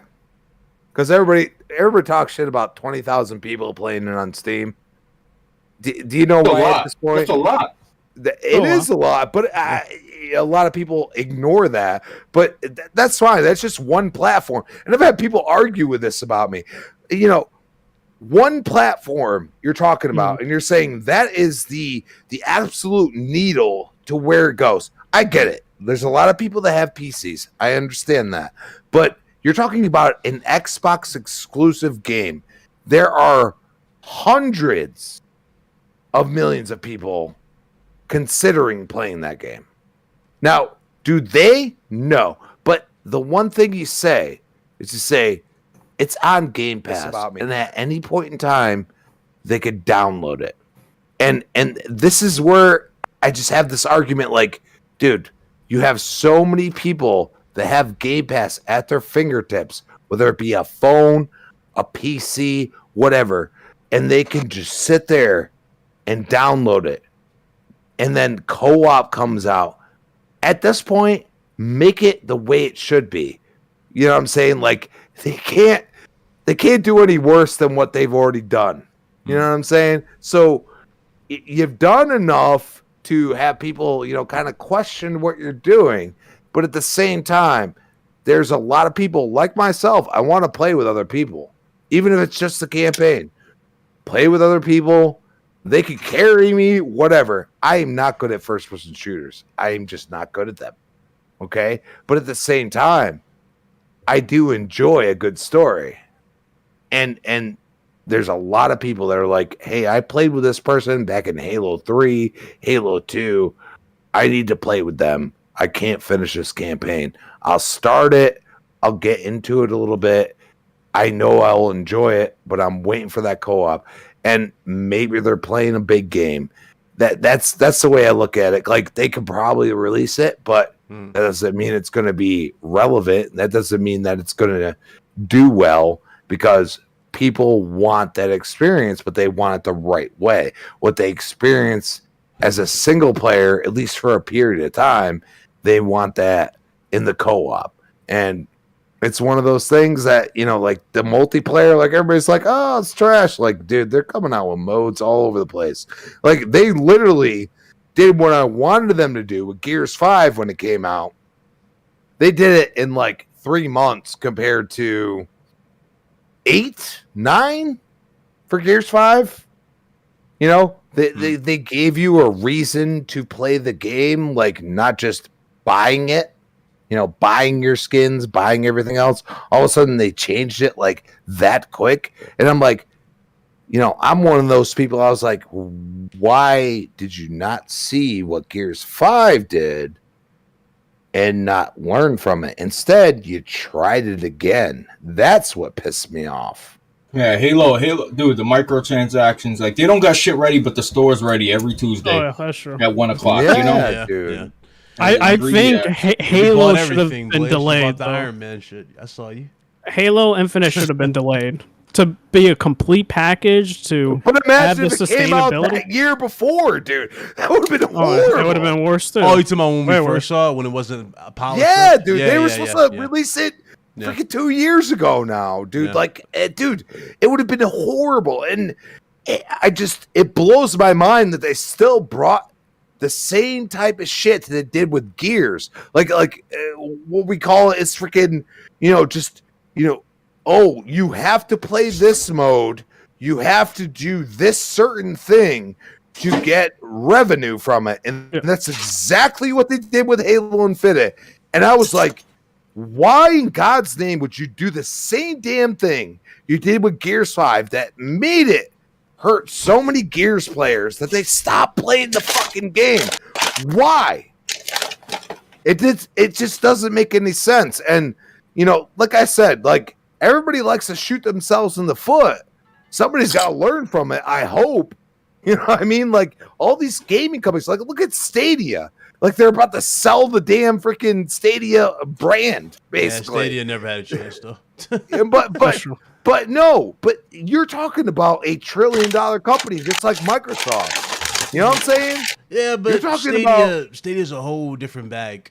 Stadia didn't have none of the bangers that the PlayStation what or they Xbox did or is Nintendo have. they took games, they put them, some of them were exclusive, and then they charged you for them and charged you a subscription price. That is their problem. Yep. Do not do that, PlayStation.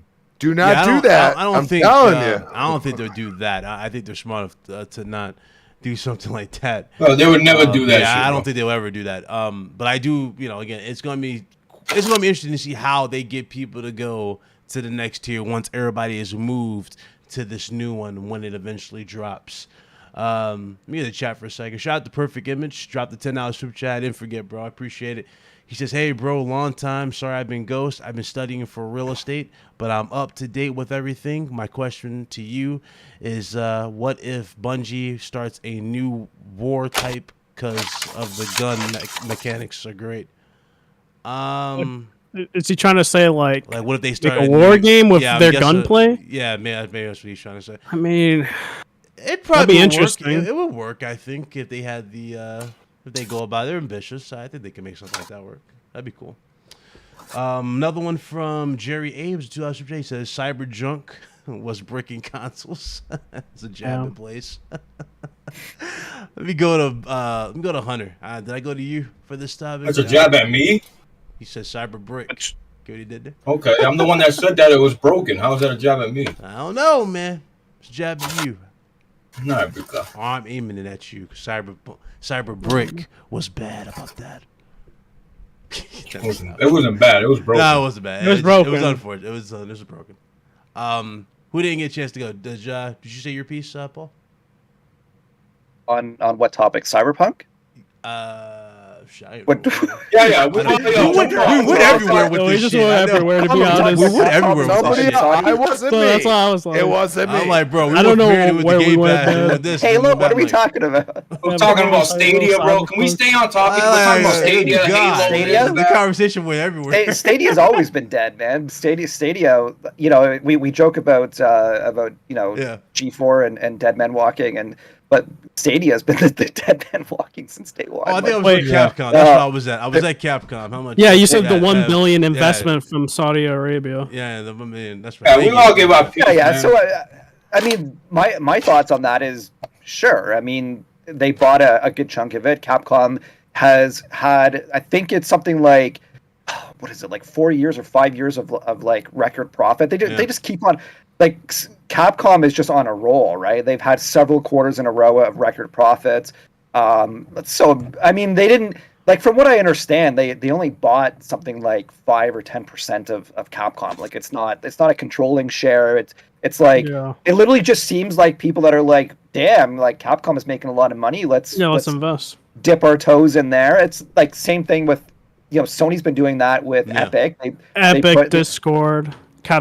Discord, Katakawa, like, and anywhere where you can make a buck, like a pretty much guaranteed buck, like why not? So I'm not worried about that. I don't see Saudi Arabia buying Capcom out. Like they just want to make some money, and sure. I mean, if I had $1 billion, man, sure. Yeah, buy some shares. Buy some shares on them. I mean, personally, I honestly would put that one as like a high priority.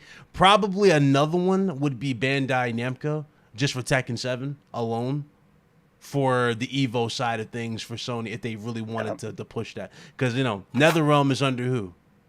Tekken, I think, Namco, I think, is a little too expensive for Sony, though. You think so, Bandai? I believe they're like double the price of Square Enix.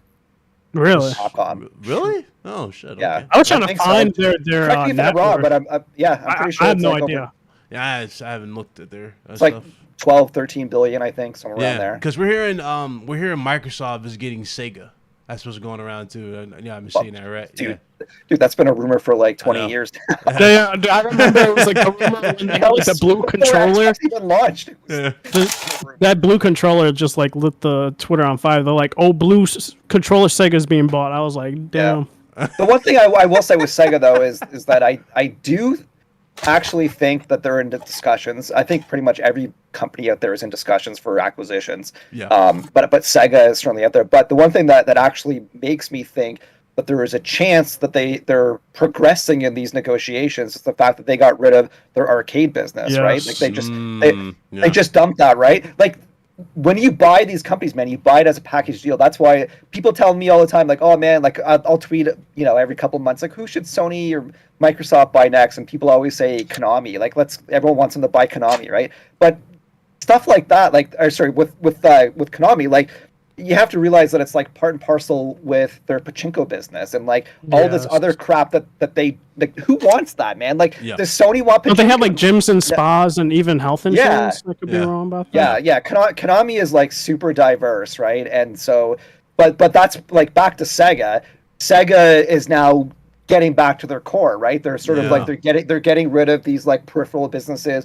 The arcade business sure is like, was big in Japan, still is relatively big, but it's not going to make it's not where the market's at. It's not the growth area. Yeah, nobody's going to Dave and Buster's or like that for stuff anymore. Like, Yeah, so if I was a Sony or if I was a Microsoft and I was thinking of buying Sega and I knew that they got rid of that business, I'd be like, okay, my interest just shot up a little bit.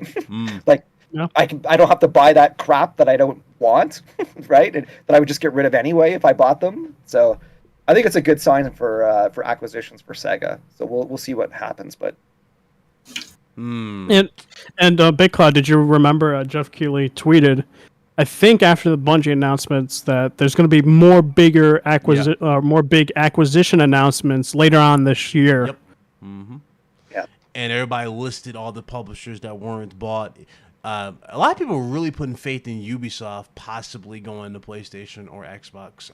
Personally, Ubisoft has always been, in the middle of anything. Like, a lot of people look at them as kind of like expendable in a sense, because a lot of games, first of all, we haven't heard any updates on certain games. Like, what happened to Skull and Bones? Do you remember that? What happened to too much speculation, bro? Dude, I played that game. Yeah. I think that game got canceled, if I'm real. Dude, they were also trying to make a TV show about that. Did you? Yeah, I was down at, this was like E3 like a few years ago. I think this was like 2017.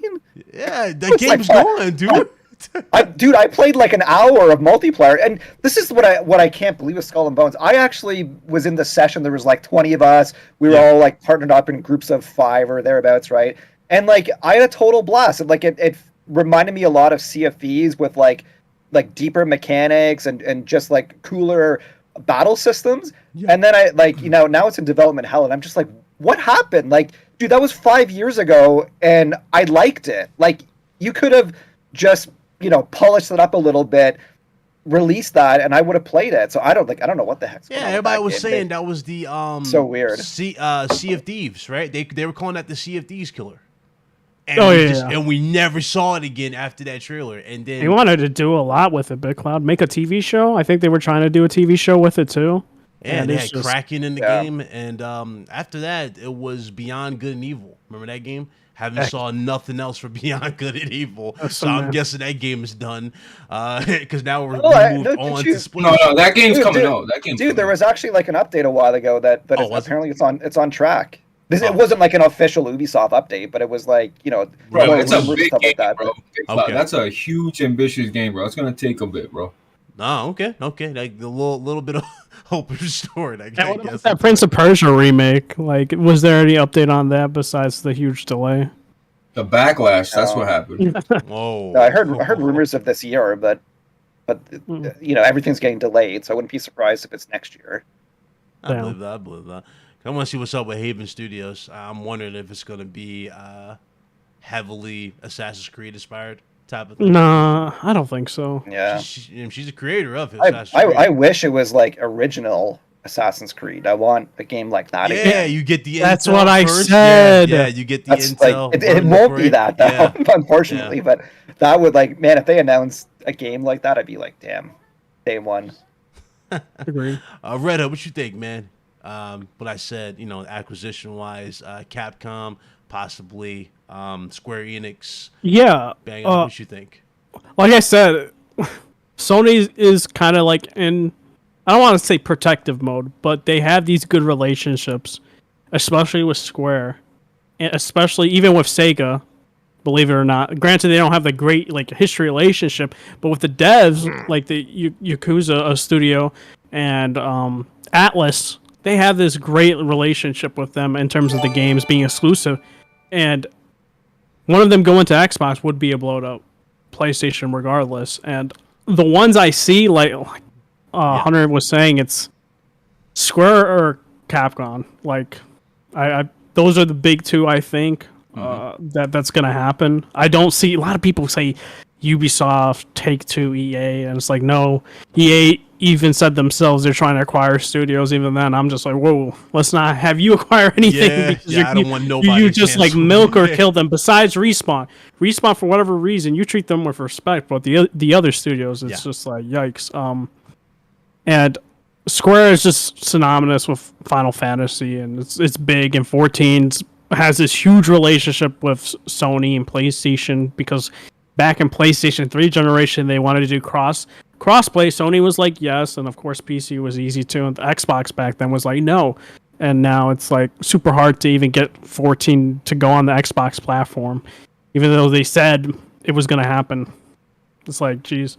But those are the two ones. Those are like the safe bets that can do them some good. Yeah, I if personally Resident think Evil and is locked to PlayStation alone, and they just market the hell out of that, yeah, that would be. And then I would say, and then the one studio, not a publisher, would be probably Kojima would be. Oh, a Kojima big Productions. get Yeah, for them. Totally. I don't know if he would sell though. Honestly, I don't think he would sell. He To Sony, he would. You think so? yeah, I they don't know keep if they he would keep sell. giving him blank checks for his projects. Dude, and yeah. Oh, the thing okay. is, Just the relationship and remember alone. Okay, this. I got you. Yeah. And the thing is, like how Sony likes to do these now projects that are their video games incorporated into movies. yeah. Kojima's been saying for the longest time he wants to direct his own movie. Yeah. So when you have him on top of that, Yeah. like you can have him work on a movie for Sony Pictures. You think Even we'll be Death able to- Stranding, man. Like, Yeah. I'd watch. I love that game. I'd watch a movie. I don't know about you guys, we but like, talked to man, Tommy Earl Jenkins about that, and he said he'd be down to play Die Hard in a TV show / movie. So I mean, I'm pretty sure the he guys was would be good. on board. Yeah, he was would be on he board. All of he them. was awesome. That'd be crazy. So okay, I see that. What about a Bungie style deal with Kojima Productions? Do y'all think this is the last time we'll see a Bungie like deal like this, where it's like freedom, total freedom? Like multi-platform? Yeah. Do you think For this US? is the last deal? they'll Well, I cut think with if that? if they bought Ubisoft, they would do that. I don't Okay. see them actually buying Ubisoft, but I could see, because they wouldn't want to take games like Rainbow Six Siege off of other platforms and stuff like that. If they bought Capcom or Square Enix, I think probably they would be mostly exclusive. There might be the odd game. Well, there's gonna be PC as well, but there might be the odd game that's still coming to Nintendo or Xbox, but not too much. Okay. Blaze, Just let me my get you. thought. Let me get your take on it, bro. Capcom, PlayStation buying. I mean, you over here calling Bungie, and Bungie happened. So I gotta really hear your take. Is it happening? What you think? Bro. You know me, bro. I'm not these dreamer guys, bro. If it happens, it happens, bro. They just bought a studio. We're already talking about what's the next studio, man. Hey, Let this marinate. Can we enjoy this? Can we enjoy that we own Hey, Master Chief for a week? Wait, listen, Blaze. Blame Jim Ryan for saying this and Jeff Keighley putting more oil into the fire. Yeah. Dude, Oh, Blaze, really? man, Don't be like that, Blaze. Come on, man. we got to What? talk about this, because if it's not Sony, it's somebody else, right? Yeah. That's true. That is true. Like, That is true. Microsoft will buy more. You can see Microsoft Tencent. would love Right? to add them to the Do you portfolio. want Tencent to announce next week that they bought Oh, Capcom? Or absolutely. Hell No, no. Tencent- Hell no, would you hell rather? no. Would you rather Sony? No. Look it. If it was up to the me. industry, man. Like that's 2022. That is No, true. I want- Arms race. It's just We're gonna like you said, the one arms year race. be like, we're not even going to recognize the industry It'd be in way 12 different. months' time. Yeah. The one thing Yeah, sorry, go ahead. No, I was saying, but you know what the problem? Like, say that everybody buys everything up, and there's a few, publishers or devs out there left. Then it's just like now it's a waiting game. Like, well, what's going to be the in between game? And I know that there's indies, and I know that'll never really happen to that extent. But think about that. Like, if we're always waiting for the first party from either side, it's like, we need that those developers that are there to give us the in between, like the in between time, like. You know what I mean? That's all I'm saying. But if they buy third-party publishers, they're still going to release. True, that is true. Game, right? That's true. Yeah. So we're still good. We're like the cadence is going to be 4 years, 5 years from now. Maybe we'll get the next Halo, but in between there's going to be like Call of Duty drops, and the next Doom will come out in 2 years, and Wolfenstein 3 will come out, right? So I think, but the only thing that's going to suck is like. Each platform is going to have less, right? Yeah. Right. The odd one out here, Hunter, on some real is Nintendo. What does Nintendo fall in line when these guys are buying everybody? Nintendo's in the best spot ever, dude. Yeah, Nintendo's in a better position than both. We're talking about third-party support. Bro, who cares, bro? Yeah. I mean, they don't need it. They don't need it. Mario, they don't. Big Cloud. They don't need it. Mario Kart Deluxe sold 58 million. Dude, on the Switch. They have a huge it's all about casual market. The bottom line, man. It's all about like I just saw a couple of articles that went out that was talking about the profit that Sony made last year versus Nintendo. Nintendo made double. Okay, Yeah. Nintendo was like, what was it, like 14 billion or something, 15 billion in revenue, but it was like 4 something billion in profits versus Sony that's like 25 billion and they had like 2 point something billion in profits. revenue. Didn't they Like ship Nintendo's like a well-oiled machine, man. Oh, the thing is for Nintendo, a lot of their games, single player games that they do, the cost isn't a lot. Dude, they It's just they print true. money. Yeah. Think about this. You have cell phones in your hands that can do better, renderings and everything else than the damn Nintendo Switch. Yeah. Even the OLED. I'm telling you, like you got cell phones in your hands right now that can do a better rendering of what they're doing on that. And yet they still continue to destroy the market, especially in the past 2 years. They have absolutely shipped 100 million units, if I remember correctly. That was going around. Yeah, I think it's going to be PS2. Mark my words, I think it's going to overtake Do you think this is it? I think it'll get close, but this might be I think it. so, don't but know. they're saying they said they're in their half their life cycle already now. Half their life cycle, and they're still think it's doing like possible. 20 million a year plus. But you forgot too, Hunter. Like didn't they actually just say that they like didn't Nintendo actually sell more units this January than last January? I think I saw that. At least it was in the UK. Yeah. Right? Like Nintendo is ridiculous. They are so. But you forgot one thing though. The Pro. Remember the Pro unit? That Pro unit is coming too. I think. I don't believe it, bro. But they don't even need it, man. I don't think they're doing a Pro, bro. They don't need that stuff, man. They don't. no. Dude, They're just gonna call it no Switch reason. 2. Nintendo. They might do a Nintendo Switch Lite. No, I can see a Switch Lite. A lighter one. like a thinner slit switch to put on your I dock, can see but that. I don't see. Dude, a they're Pro they're not like in the same Yeah. market as like us who are like we want the 4K and we want the like 120 frames per second. Yeah. Like yeah. We They're want just the like- bells they're and just- whistles. Looking at Yeah. Bayonetta 3. They're all about fun, man. Like they're like that's just it. I still play on my Switch like pretty much every day, and it's like whenever I'm in the mood for fun, like I just want to have great fun. I don't give a crap if it's 720p Hey, at least or you're whatever. playing it. At least you're playing. A lot of people I know don't even touch it. That's the thing. Yeah, I'm playing Pokemon Arceus. And that game sold 6 million copies already. and a Already? one week. And Yes, already. Dude, it's gonna Jesus. outsell like Ghost of Tsushima in like week 2. Wow. And then their remake, I think, Jesus. their remake that came out in November is like 16 to 17 million or something like that. Wow. The bit like it's actually kind of ironic because where the growth area for Nintendo is pretty much the same that I see for Sony, which is let's broaden the IP, right? Like you actually, in Osaka, Japan, they've got Nintendo World or Nintendo Land or whatever it is, right? Yeah. The theme park. It's going to be having another theme park in Florida coming up soon, right? And there's the Mario movie that's dropping like around Christmas, I think this year, right? Pretty sure it's this year. That's their thing, man. Just keep on pumping out these games that sell 50 million units, banking the profits, and then expanding to theme parks, movies. Yeah, like there's a PlayStation fan, there's an Xbox fan, then you got the Nintendo dudes. They buy every single damn thing. It doesn't matter. They'll just buy it and they'll sell like crazy. That's insane. 6 million already in 1 week. Dude, PlayStation fans won't want to hear it, but like, I'm positive the PlayStation Studios is like jealous and salivating at what Nintendo could do. The Sony games, like, you know, a gen ago, if they sold 10 million, that was like amazing, right? Like we almost never had 10 million. Now they finally got games that are selling 20 million, right? So the Spider-Man 2, when it comes out, probably is going to crack 25 or 30, right? I can see Wolverine doing 20. They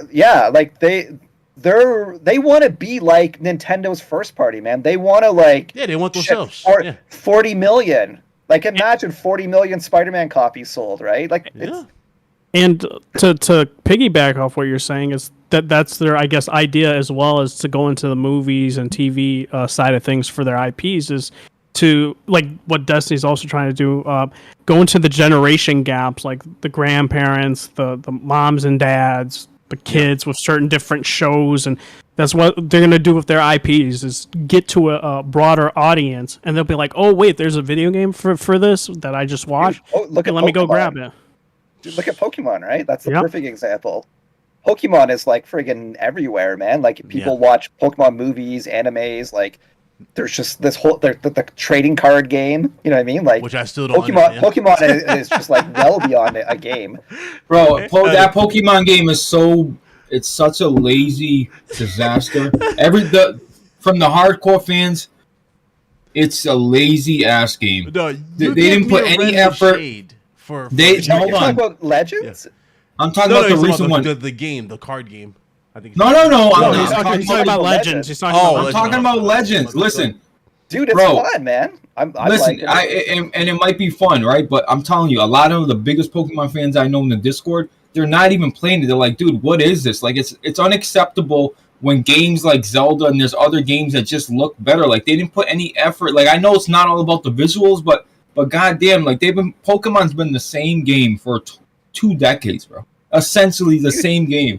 But what I think the market strategy is for Pokemon is that they obviously would love if people would just buy Pokemon for their whole life. Like, that'd be great. But I really do think that every Pokemon game that comes out, it just targets the next young demographic, right? That's true. Like, I've got a son. I'm buying on Pokemon. He's going to be a Pokemaniac in a couple of years for sure. Yes. And it's like that's just what they do, man. 5 years from now, my son has it, man. Yeah. So like, it does, like I know it sucks for the hardcore fans to hear it, but like, it almost doesn't matter if the games are nearly identical, because when the next one comes out, you know, the kids that were 5 are now 10, and now there's a whole new group of 5-year-olds that they can just market these games to, and it's their first Pokemon game, and they're still going to sell 20 million. They kind of do the COD strategy of putting out yearly and all that. So, like, you know, when they went from this year's RCS, last year was the remakes, and the year before that, I believe, was Sword and Shield, and then the year before that was Pokemon Let's Go Pikachu and Eevee, and then, like, that's what they've been doing. It's yearly releases. Mm-hmm. Yeah, could be remakes. I wouldn't be surprised if next year, or maybe in November, there's another remake. Bro, Mario Kart's the best seller. I know people think the fact that Mario Kart barely goes on sale. I've seen it for like $50, $55 once. And then you go down the line. It's not a big disparity. Then you got Animal Crossing at like 25 million. You got Zelda at 20 million. You got that's why Big Cloud, when you said that, I almost headbutted you through the screen. I'm like, bro, do you know how much sales Nintendo gets software-wise? It's ridiculous, bro. And you know why? Because they don't buy first-party. When you buy a Switch, it's for their first-party titles. Yeah, you might buy The Witcher because you were curious, but let's be real. Third-party games look like shit and run like shit, okay? Yeah. On the Switch. So people are buying that shit strictly for first-party. And then you got the whole kids demographic. And don't tell me that it's not for kids, bro. My kids love the Switch. They use it all the time. All they want to do is use the Switch. When he has a PS5, Okay, which is true because like look at Metroid Dread and Astral Chain and the Bayonetta re-releases on Switch. They didn't do that well. Yeah. Compared to like Surprisingly, they're high. yeah. They're, Like three those are million like for rated Metroid M Dread. games. And 3 Metroid million? Dread, like Yeah, it was 3 Yeah. million for Metroid Dread. which is like super niche. Metroid's a very niche. yeah, franchise. that might break Prime's record. Yeah. It might break look at, Metroid's Prime record. They just announced, I think it was Luigi's Mansion is like 11 million, and Yep. the one before that was like something like 3 or 4 million. On Wow. GameCube. Like that's Yeah, same yeah, with GameCube. with Wow. Animal Crossing too. Like this is why Nintendo was like so good at expanding their Bro, IPs. it's man. the 3DS effect, dude. Like- It really is. It's the portable Yeah. effect, dude. I'm telling you, that has a 50% reason why it's selling so much. Dude, the 3DS was selling like hotcakes, literally. Okay, Yeah. and the Switch is just a double machine. Like, dude, plug it in, use it. Look, dude, I got a Switch Lite and I got a Switch. Okay, my Switch I bought at launch.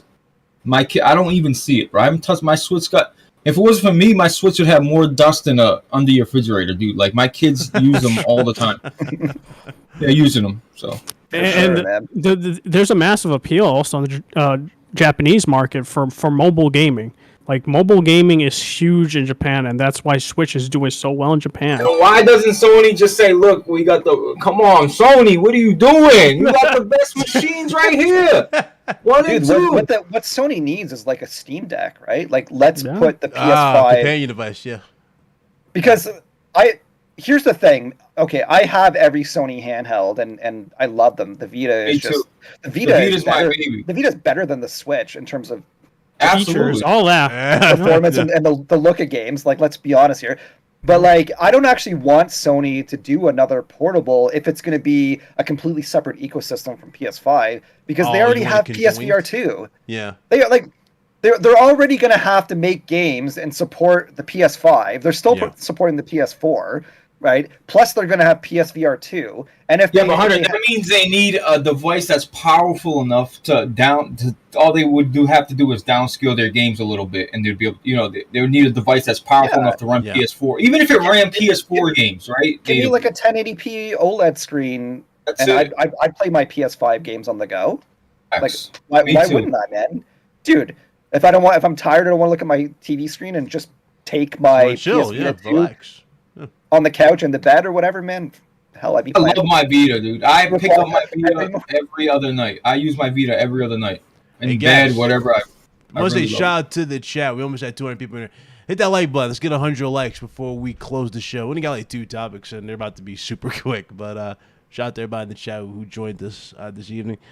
Let me get these 2 super chats. We got another one from Perfect Image. Dropped the $5 super chat. He says, what you guys hopeful for? Sony and Microsoft acquisitions. That would be a beautiful console war. I mean, it went from We just console went wars over to acquisition, so kind of went over it. Yeah. And he dropped the $2 super chat. He says, sorry, my daughter rather play Need for Speed than Pogo. Need for Speed would be cool. I have another one. Speaking of games, man. I don't even know how I feel about this. I'm just gonna go with the one that was obviously the least, the one that was least looked at the first, and we'll go right to the more top tier ones. But we got Ghostwire Tokyo yesterday. We got a whole state of play, deep dive type of look for it. Did anybody care for this game? Was anybody like impressed? When I saw this, No. I was immediately going, "Yo, bro, this should have been saved for PSVR 2 because of the way it looked." Yeah. You know what I mean? I think it would have been great in VR type of thing with the haptics, them doing the little gestures with his hands. I think that would have played out better for the experience. But when we saw, I was Big Cloud was being super optimistic. I It could be a was. sleeper hit, I Blaze. was. No, Big When the Cloud. game It looks started- like you're throwing up gain signs and shooting Slenderman with with little fire arrows. No. I love the setting. I love the aesthetics. I just don't like the combat. It looks like it would get old fast. But I love I love Japan at night, like that eerie look to it. But it's just not. I don't know. It's Japanese horror. I spoke to somebody and they're like, Blaze, this is how Japanese horror is. So I don't know. If you like it, man. It's just not. The thing about Japanese horror, I mean, we all seen The Grudge and all these other movies, right? The Ring, that stuff can be super scary. It doesn't really strike me, you know what I mean, as scary. It's like the tone was toned down. Who owns that company, Big Cloud? That's like a trash. Who owns that Oh company? man. I don't even know, but I'm just playing. I'm playing. Dude, Evil Within is awesome. Absolutely. Yo, Connor, when I realized, wait, these are developers that make Evil Within. Like, why didn't they make Evil? I know Evil Within 3. I know it's a new IP. Let them make what they want. But bro, I love Evil Within 1 and 2. Yeah, one's the more horror game, but I love both of them, man. I love both of them so dearly, bro. you know they're toning down horror in games, though, especially Resident Evil Village. Resident Evil Village was not scary compared to the predecessor. Like, you know, Yeah, but I don't need to be scared. As long as like point of a horror game, bro. You're supposed to be scared. Dead Space is known because it scared the shit out of you. The first one. Ryan, you really getting scared playing games? Oh my god, that's The what first one scared the shit out of me. Get Dead Space. Dead Space, yeah. How old were you when you played Dead Space? That's not the point, Muff. That's not the point. Exactly. That's not the point. But I got a question for you guys, though. What do you like? I'm still trying to wrap my head around why do we think Ikumi Nakamura left the company? Yeah, this was her game. She said it was spooky. She was the game director. People were concerned about it, right? Like I saw so many people that are like, well, you know, it looks all right from the state of play, but you know, like Nakamura left the company, and like there's a reason why she left. Maybe I creative. think she had a different. Yeah, I think she had a different view of it because the way the monsters look, it She could have left been a because she darker, was done grittier with her game. You can tell she's a creative person, right? So Or maybe she's seen that the British were coming, and she's like, "Look, let me get this bow and get out of here." No, She but left 'cause she was done with the contract. I don't think it was a contract thing because a lot of game directors stay for the whole entire thing. You got Corey, Kojima, Neil, that's the other on people. Sony's side. I mean, you can look at it that way, but at the end of the day, like maybe she was just done with it. Like you have to fulfill your contract. Wouldn't you also like be promoting the game as well if you're like super hyped for this game true. that you worked on? She's not even talking anything about that game. That's a good question. She's done Hunter. with That's a good it, question. dude. She's done. Like with I actually thought it looked all right from the state of play, but I'm still like I'm wondering there has to be like something creative that just didn't go well with this game, and that's why, right? Like why else would she leave? I know she That's a did great get pregnant. Yeah, I remember that. Yeah, she did get but pregnant. still, she wouldn't leave the company because of that. You get That would be maternity leave. leave. It's called leave. Yeah, maternity leave. Oh. So Yeah, no, I see that as I'm just done with it. Like we've seen it so many times. You know what I mean? It's a fact. Yeah, like, but it's but Crispy, it's done with usually the always IP. because of creative. It's usually because of creative. Like that's what happened with Halo, right? Like but Halo went through a few different creative. Yeah, they didn't want to make fucking Halo anymore, bro. And Microsoft's like, wait, we'll make Halo. Yeah. you're bringing up Microsoft and Halo, and it's like, dude, Joe Staten came back, and it's like, damn, he hasn't been here in years. Like he got. Yeah, we're giving you an reinvigorated. example though. We're giving you an Yeah, example. I mean, Microsoft wants to yeah. make something I'm new. just saying, like you know, there's a person at a certain point in time where it says the creative nature that I'm looking for is not what it is. I fulfilled my contract. We made the game. I am done with it. And I've seen this many times. Even with Gears, with Rod Ferguson, he left, and I knew he was leaving because he wanted to do Diablo. Okay, Yeah, that's he what loves creative. Diablo. But he stayed on after Gears 5 was released though. He didn't leave midway through. No, he left right after the game was announced to be released. You do realize that, right? Yeah. It still was so in this fine like the polishing stage though. Is that not what happened? Like No, we're done. She left like She wow left ago. mid-development. She left like 3 years ago. Yeah, she left in 2019. Yeah, she left like right when they were in the heart of this game. Yeah. And that's when she left. That definitely sounds to me like creative differences. Yeah. Most likely. Because she left quietly. Yeah. There was no talk. You know what I mean? There was nothing. She just like, hey, guys, I'm gone. Because That's the thing why- is, Rod was she was also gone. promoting Gears 5 Why did Amy Hennig leave from Naughty Dog? What was Creative the reason? differences. Creative Okay. differences. She That's was in always midway 90%. Why did Jeff Ross and John Garvin leave after Days Gone? Creative Right, differences. exactly. Yeah, Yeah. creative differences. Creative differences. Could have been a kid. Could have been whatever. Like it's one of those things. Like you don't know. Like we're over speculating. That's what I'm saying. No, we do know for those examples. So all those examples we brought up, it's all because of creative. Yeah. Besides the what Hunter was saying, because I don't want to butcher her name, but those were like the examples that were listed as like pretty known. Like there's even a book about Amy in terms of why she left the company. Yeah. Quick little news here. Discord is finally available for PSN. I already linked it for our server, so if you guys want to link your PSNs or when you sign in and whatnot, it'll be showing in the Discord. That officially happened. How you guys feel about this? I mean, nothing really shows on the thing aside from just you're playing. There's nothing else. Nothing special. I'm guessing this might lead to something special. You know what I thought was going to happen? You guys remember those PlayStation communities that you can make on PS4 that they got rid of? I thought this was going to replace it. Too. Yeah, I thought it was going to replace it. You have your own separate community. Because they actually wound them down like a year ago. Correct me if I'm wrong, but like it was a year ago-ish that I saw the news about they're shutting down communities, and I'm like, and that was right when Discord rumblings were happening, and and it's weird that they did that because you know how like they have that new thing with PlayStation 5 where you can like make a tutorial, like you can show somebody where to find something in the game. That actually kind of amplified the communities a little bit, wouldn't you say? You know, because there was a lot of communities where people were sharing trophies. There was communities where people were showing guides type of thing. It's like that was a missed opportunity just to get rid of that. But that was going on there.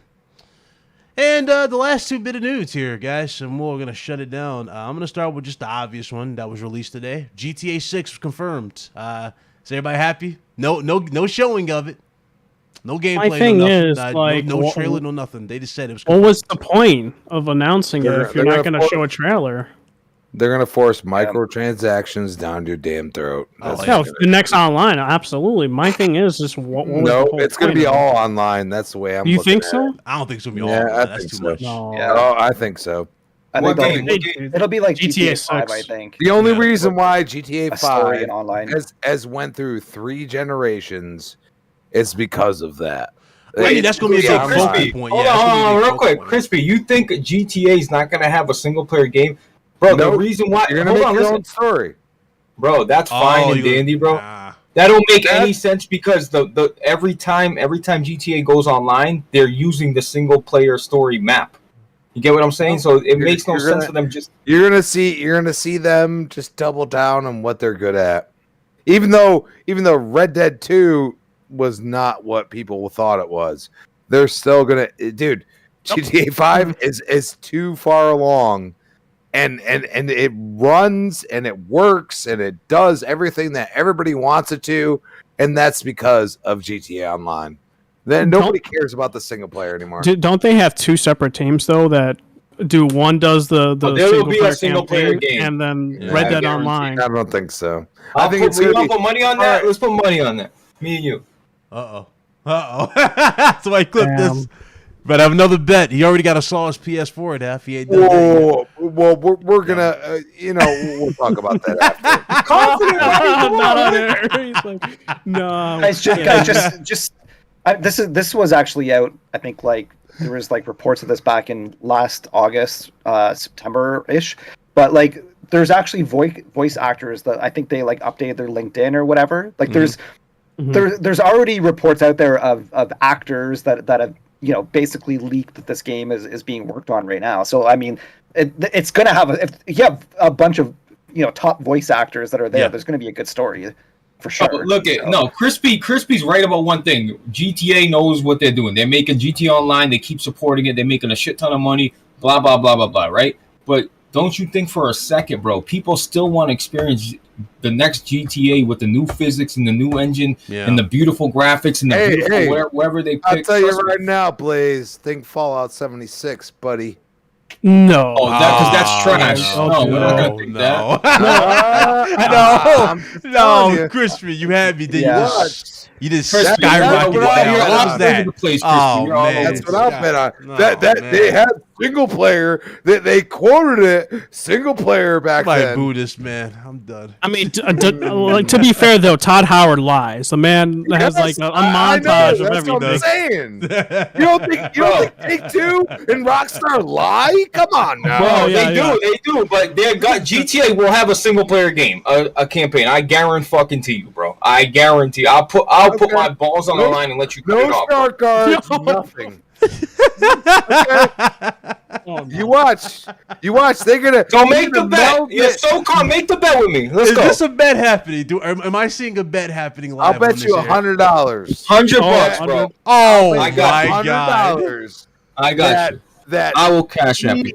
the game will involve Oh shark my cards. god! There you go. wait, Wait, no, what? No, wait a minute. Wait, what? I thought we all know that was going Wait, to happen. what? Hold up, run it back. Nope, that's What? part. That is all GTA Online, baby. Shark cards came from GTA Online. Yeah. So No shit. that's what I'm saying. The game, even if it's single player, it will have shark cards in there. Oh, then I don't think that was what That's Blaze it. was That's not what arguing Blaze was though. saying. That's a totally different argument. That's a totally different You're argument. saying that it wouldn't have a story. You're saying it won't have a It's campaign. going to be melded between the two, and you are going to earn shark cards. Yeah, or just buy like the them. last Grand Theft Auto. Just Like like the the last last Grand Theft Auto.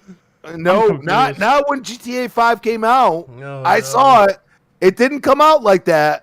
GTA wasn't- 5 it always wasn't- had online. What are you This talking is about? what they do. This is what they do. They get you in, and then you love it, and then all of a sudden it's GTA Online now. That's what they do to you. You know I'm right. You can tell me I'm wrong. That's fine. Definitely wrong. Yeah, definitely. All right, so the bet is null and void right now. Maybe Oh my afterwards we'll god! have to- All right. Yeah, I had a question though because of GTA 6. Do you guys think it'll be as good as 5 or the previous No. GTA games because of Dan Houser leaving? Like those were like two Yeah. brothers that helped write the story, and now Dan's left the studio making his own studio. Do you think it's going to have a good campaign / story as well as Red Dead 2 and all these other games that they It's not made in the possible. past? It's not possible because I'll tell you something right now. If you've watched the story of Grand Theft Auto, I believe it's on YouTube if I'm not mistaken. If you watch the story of Rockstar, what it became, everything else, you would not understand what these men have been through to get to the point where they are. And for 2 of the 3 to leave, dude, it's going to be all microtransactions. It's going to be online. You're going to be able to play with people in your campaign. They're going to try to do some wild shit. Crispy, they're gonna have all that you're saying. You're right. They're gonna have mad microtransactions. They're gonna have shark cards. They're gonna have all that, but they're still gonna have a campaign. Is what we're saying. That's all we're saying. That's They're all. still gonna have a single player campaign. Well, you want to bet on that? That's what he was talking about. I mean, what do you consider a campaign though? What you got in what GTA every 5? other Grand Theft Auto's ever had. Single, So yeah. let me I guess let me rephrase because this was a separate question. Let's go back to the online. Would you consider the online proportion for GTA 5 like that has, I guess you could say, some story elements, but I think what Blaze is saying is going to have that on top of a regular campaign. So what I'm telling you is that you take those story elements, which they've done with GTA 5. I mean, don't get me wrong, not played the game, but watched enough people because it is entertaining at times. There is enough story elements in there to make it your own, make your own story. And that is beyond a story element. This is not. That's what we're not GTA talking- Online is. GTA Online is make your own up, do whatever you want, drive What around. I'm telling do you is raids. they're gonna meld the two together, and it's gonna drive you fucking crazy, bro. It's Yeah, gonna but drive you GTA crazy. 5 is melded together. You can go simultaneously from single player straight to online. Just You are like that. going to purchase the game for $70, and then 4 months down the road, you're still not going to get through the whole story.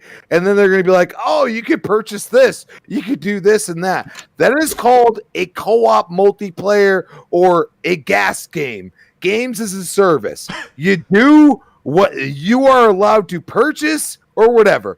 I was not allowed to go into Warlords in New York in Division 2 because I didn't purchase it, even though it was a separate game that technically I could play single player. This is where I go and say, dude, we are getting to a realm where it's going to be bad, and people are going to be pissed, but also people are going to eat it up like cupcakes. That's what I'm telling you. All right. And brownies. Oh, man. Y'all and killing me. cookies. Y'all killing me with this. Y'all killing me. So there's no bet happening here? Yes? No? It's before we... What? Yeah, that sounds like no. No, we'll talk about it. We'll talk about it a different day. Yeah, we'll see what's all going on. right, okay. Oh, I'm just God. I'm just saying. lost as you, Paul. I'm just lost. Did you have anything you want to add on this? Yeah, I wanted to know Paul's opinion about the On GT6, I know you were like... about GT6 along with Dan Houser leaving, like if it's going to be as good as the previous titles in terms of writing. Well, I mean, like, whenever someone at the head of studio leaves, you always have to be concerned. But I he was actually, I guess, the guy that led it creatively, right? Like, Yeah. Mm-hmm. he was, right? So, I mean, yeah, it's definitely concerning, but I don't actually know the people who are replacing him as like the lead writers on GTA 6. Like, I don't know. I want to know what their background is, right? Do they get other folks in? Like, if they announce, like, you know, it was like they got like someone, like, let's say Amy Hennig, like, as a classic example. But let's just say, like, you know, like next month they announced that Amy Hennig has like come on board and she's gonna, you know, lead the storytelling for this, then I would be relatively fine. She's amazing. She does awesome storytelling. You know, so it really, yeah. Like, I don't know what to think. Like, I mean, I'm definitely concerned. Yeah, I'm definitely concerned, but I don't think it's going to be a disaster. Like, I think there's a real chance they're gonna pull off something epic. But yeah, I guess we'll just have to wait and see. Who's think there? Amy can pull off a GTA story? Like, It was just an example. Oh, was that? I was saying, he just like threw a name. Not he wasn't like. I was saying, wait, what? Amy Hennig? just throwing out names there. The guy, whoever did like the last Star Wars game, right? Like, let's get them on board, and if they end up being the lead creative person for this, like that's all I'm saying. It's just, it really depends on who's at the helm. Yeah, I guess we'll probably, you know, have a sense once they have the first story trailer and stuff like that. We can kind of see where they're going. So I do have concerns, but I don't want to, like, you know, be all like negative before I even know what this game is all about or whatever. So I'll just wait and see. I'll give you that. Blaze, GTA 6 finally confirmed. You hyped? No? He's playing Dying Light right now. Bro. I don't want to talk about GTA for the rest of the day, bro. Wait, do you have Dying Light? Yeah, he's playing. Yeah, I'm playing. Yeah. Last one. Dying Light's great, by the way, people. Dying Light's great. Yeah, that game. You want to give impressions? Before we do the impressions, I'm that game concurrently 230K.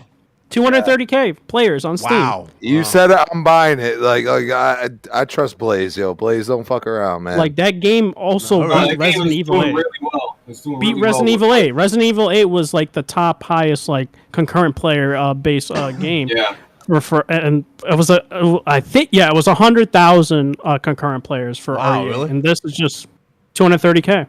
And the first Dying Light was 40K. Yo, not only that, if you love gore and great melee action, great parkour action, a beautiful open world, this is the game. It's good. I've been enjoying it. About you, Paul? I know you played it before us.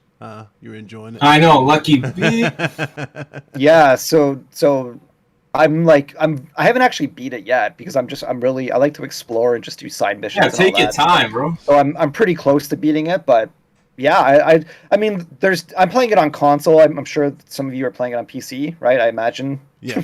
I got both. So I mean, like, I'm on PS5. There's a lot of bugs. The patch just came out, so I'm gonna play it again tonight, and we'll see. Like, I'm talking about a lot of bugs I've seen. Like, my game crashed. I had like frame rate drops, stuttering. The funny thing that always happened to me is I'd like club the zombies and they would die, but then they would freeze in the middle of the air. So they'd be they'd be dead. Wow. They'd be dead. But like, yeah, sometimes I'd have like 3 of them in a row. So I just I can just walk past this like row of floating dead zombies, and I don't know, like, but like, you know, aside from all that, if you can, you know, put that behind you, I'm having a lot of fun. I think the story is nowhere near as good as I was hoping, but you know, I'm not really sure I play these games for the story. It's more about the environments and the parkour and just exploring the city and stuff like that. The characters are like super silly. Like, it's like this like dark, foreboding, like end of the world situation, but then you have like weird people that just say things like, I think like one of the first missions I did was, I think it was like helping some dude create an electric fence for his lambs. Or sheep, whatever. Yeah, that was a side quest. Yeah, the side quest voice acting so bad.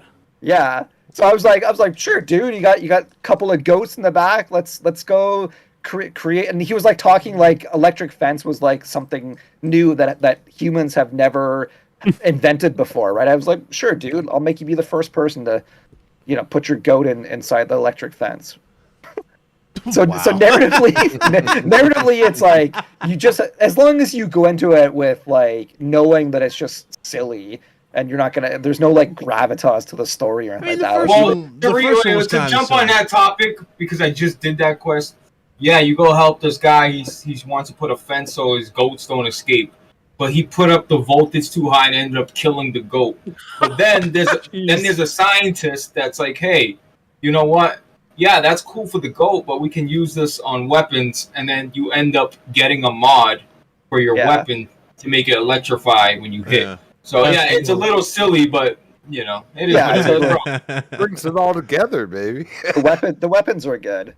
The one thing that like, you know, at least for me, like during the day is not like super tense with the zombies. I know that the zombies are like mostly hiding, but like it's kind of like irritating to it's almost like, you know, have you guys ever watched the Netflix show The Floor is Lava?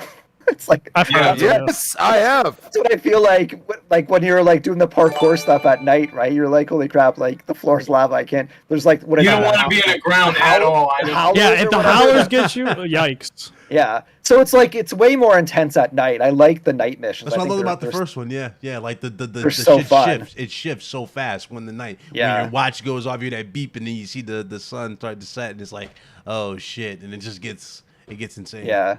It's like I really like the rhythm of the game, because at least the way I'm playing it, it's like it's mostly the day is when you do the parkour stuff. That's when you're just like, you know, running around the city. But you're mainly progressing side missions and story missions, right? Yeah. That's like the main thing during the day. And then at night it's like that's when you do the super risky stuff. It's like all of the monsters have come out of the local pharmacy that's just like full of loot that you want to go and ransack, right? So then you run in there, and then, you know, obviously you've got like your timer that kicks. That makes me get scared. That timer, I'm just like, yo, I got 40 seconds. I'm booking it right now to go to UV light. Yeah, like in the abandoned subways. Yeah, eat a mushroom. I didn't know. No, he didn't know what to do. He's like, I'm gonna turn. I'm like, eat a mushroom or use your inhaler. Yeah, exactly. So it's just like it's so intense at night, and I really like it. But during the day, it's just like, I don't know. I find that like if I end up falling to the ground, it's just like it's all the slowest, stupidest zombies that come at you. So you're just like flailing your arms. I'm like. I was like, I gotta get back on the roof because is it better than the first one? Would you say it beats the first one? I think so far. Steady wise in terms of parkour and even combat, I feel like it. Okay. Yeah, combat's what you can parry in the game now, and not only that, like what he's saying about the daytime, like it's valid, but I use the daytime to like get climb, get checkpoints out the way, like fast travel points. I do that, But yeah, it's definitely a fun game, bro. It's a fun game, bro. Like you're gonna love different melee weapons, bro. The skill tree, I just realized, like your combat and the parkour system opens up massively when you start going down that skill tree. Like it's so bare bones in the beginning. Yeah, my absolute favorite skill trees are ones where you get XP as you just play the game, like naturally play the game. It's like Parkour. what I'm doing like parkour, and you can actually see there's like a counter at the top, like right corner, right where it's like you do your first jump and you get like 10 XP, and then you do like your second flip, and then it goes up to like 25 XP. Right? Oh, I love that, man. And the I same love thing with that. at night. You get bonuses too for your parkour and Makes your sense, melee because you're combo. running. You're on the constant run, so yeah, makes sense. Okay. Yeah, you get XP for everything in this game. It's awesome. All right. And the final topic to close out the show. God, we went over 2 hours. A final topic. You went over. You had two left. GT7. Two. That we did. We went to them. Oh yeah, GT7. GT6. Remember? GT7. GT6. We didn't talk about GT7. Gran Turismo 7. Gran Turismo was shown. State of play. Listen, I'm just gonna get mine out the way super quick, and then I'll let you guys just jump in. For someone who's I'm not really into simulation, like racing sims and whatnot. If I was, I would be a happy customer. I'll just say that. It looked that good. The cars looked amazing. The new additional features. I can see people going crazy with the new photo mode enhancements that they did for the game. The soundtrack was great. All that. It legit looked amazing. So that's where I'm at. Even the weather system where they actually took data from different parts of the world and it shifts and it actually goes based off of it. It's actually really, really good. What you guys thought about Gran Turismo? Are you guys sold? Are you buying it? Are you even a big Gran Turismo fan? Red Hood, start with you. I've been preaching, like, I don't really like racers in general. I don't like Forza. I don't like Need for Speed. I don't like Forza Horizon. I don't care for Gran Turismo. But I think if you're a racing sim fan, from what I was like watching, and like graphics look great, weather system looks great, like upgrading the cars look great, and it's just like I think it could be one of the biggest launches for GT. I feel like there's a lot of excitement for that game. I'm personally not getting it because I'm not a fan of racers like that, but I think overall it's a very solid product that I think enthusiasts for racing sims should get, and I think they have like the license, right? Yeah. So again, for this title. Okay. Blaze, I know you're a racing sub. You were blown away by everything. You were literally just hyped. What's your thoughts on GT7, bro? Is it day I'm one?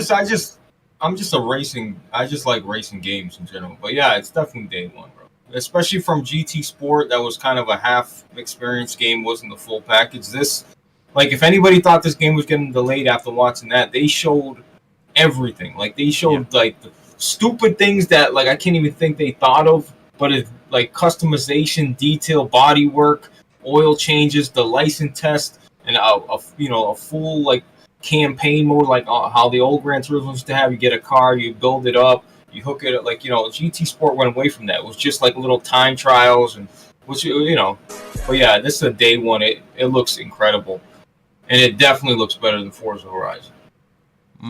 I know you said what's the name? Oh shit! I thought I was muted. Sorry. No, you said what's the name couldn't be defeated. What was it? Drive Club with the weather mechanics. Yeah, Drive Club's weather system is no one has even gotten close. Like, Gran Turismo looks good. It got the water driplets, but when you would turn left on Drive Club and you see thunderstorm in the background, and it would light up the whole. It would be pitch black and it would light up the whole track. It was just bro. Like, go look at some footage. You guys must have forgot, bro. Anyway, you're turning left, and the water driplets are literally moving. It's just, Drive Club was on a different level when it came to the weather effects. Okay? But yeah, Gran Turismo does a good job with the puddles. It can be raining one side of the track. As the shit dries, there'll still be puddles that you see, and they get bigger and smaller. The star systems, like, bro, they thought of everything, and everything's. It's just a love letter to a racing. Like, if you love racing, it's a love letter to you, bro. It's just incredible, bro, what they did. All right. Hunter, were you sold on Gran Turismo? Yeah, man, I feel pretty much the same as Blaze. Like, I'm on board with it. I really think that this is the chance that Sony has to I hate to say it, but like reclaim the former glory. Okay. I know Yeah. well because here everyone's been talking the last few years about like Forza this, Forza that. Like it actually kind of sucks if you actually look back at the history of the franchise. I think the first Gran Turismo was something like 10 million sold, and then the PS2 games were like getting upwards of like 15 million sold, and then the last ones like GT Sport and GT6, I think they were like 6 million for 6, and then like 7 or 8 million for GT Sport, right? Like it's almost like half. Like they lost like half of their fan base in the last couple of gens, and I think this is like a return to form, right? This is the GT Sport should never have come out. The GT7 should have come out 5 years ago instead of GT Sport. So I guess they've just been spending all this time like really refining their tech and their like scanning the cars and getting the audio perfect. So I'm excited because the motto for this new game, which I think is pretty cool, is like it's supposed to be the driving game for literally everyone. Like they've got the single player simulation mode. So if you like that, they've got that. If you like the online mode, you got GT Sport. If you're like more creative, there's like the library editor, and I think there's like a photo mode, and the video modes and stuff like that. So there's like they literally have everything covered. So no matter what type of racer you are, I think there's a mode for you. I'm more of like a campaign guy, so I'm probably gonna skip a lot of I'll probably play the sports stuff just to like see it, but I'm gonna spend a lot of my time in the simulation mode, and I'm pumped. I got you. That's what's up. So we got 2 cells right here off the bat off the panel. A lot of you were sold on it in the chat. I saw a lot of people saying you're not racing sim guys, but you're buying it, so that was pretty cool. I guess it did do what it was supposed to do, and that was to sell you. Crispy, I know you watched it when we were reacting to it. You sold? I actually called out your stream, by the way. It wasn't looking quite right, but yeah. Had to fix everything. Yeah. I'm gonna be honest with you. It's hard to compete with Forza. Forza 7, Forza Motorsport. We're not talking about Horizon. I know Blaze kept bringing up Horizon, but we're not talking about that. Yeah, my fault. It still looks better than Motorsport. Go ahead. Continue. So, it has 700 cars. That's my problem. I'm a huge car enthusiast. I love vehicles that do things that other vehicles wouldn't. And, I mean, it's close to 300 more, and that's the last iteration. That's where I was like, yo, dude, like, I'm not talking about Horizon. I'm talking about Motorsport. I'm going to say this right now. Y'all in for something. I'm also going to say this. I watched in 4K after, because I said this to you bit in the chat. I said, I got to watch it in 4K. Even though you corrected it, it looked much better. I said that as well. I watched it in 4K, and my problem is they use that replay mode way too many times, and that concerns me. I'm not saying I'm not saying that the features and everything else don't remind me of the old school Gran Turismos. It makes sense. They also did things that they should have done years ago, and it's I don't know. Me personally, right now, okay, because we all see them going PC at some point. I feel like if you really want to sell the game, you go to PC, because day and date, you go PC, you say, here it is, plain and simple, and I think people will eat it up. Especially right now, at the beginning of the year, absolutely. Motorsport could come out next year. The only thing is, is it's Forza Motorsport. They're gonna make it a games as a service. That's what they're gonna do. And I'm actually glad that Gran Turismo was like, nah, we ain't doing that yet. But at the same time, a lot of you guys have some ridiculous PCs, which I don't have yet. I'm working on it. But you know what I'm saying? Like, Gran Turismo is the granddaddy. Okay? He's the great grandpa. Like, I completely destroyed Gran Turismo 2. I completely destroyed it. I did all the endurance races. Like, it was horrible at times, but I was so invested in the game. I absolutely loved it. Gran Turismo 3, I was damn close to the same thing. I lost my luster. I got some Madden. I got a couple other things involved that I was like, yeah, I got to play those. It's I don't know. Like, they're bragging about 400 cars when the previous iteration of Forza had 700. I don't know, dude. Like, and how many cars are you driving? You gonna use all 700 when you play Forza? Well, you're throwing trash out your mouth right now. Come on, man. Yes, sir, baby. I mean, I'll just beat you with the Skyline GTR like every day. Oh, come on. You ain't beating me no Skyline. I will absolutely soup that thing up, and it will have 1,000. I love the Skyline. No, the Skyline's fire. Horsepower. 1,015 horsepower, and it will absolutely destroy everything.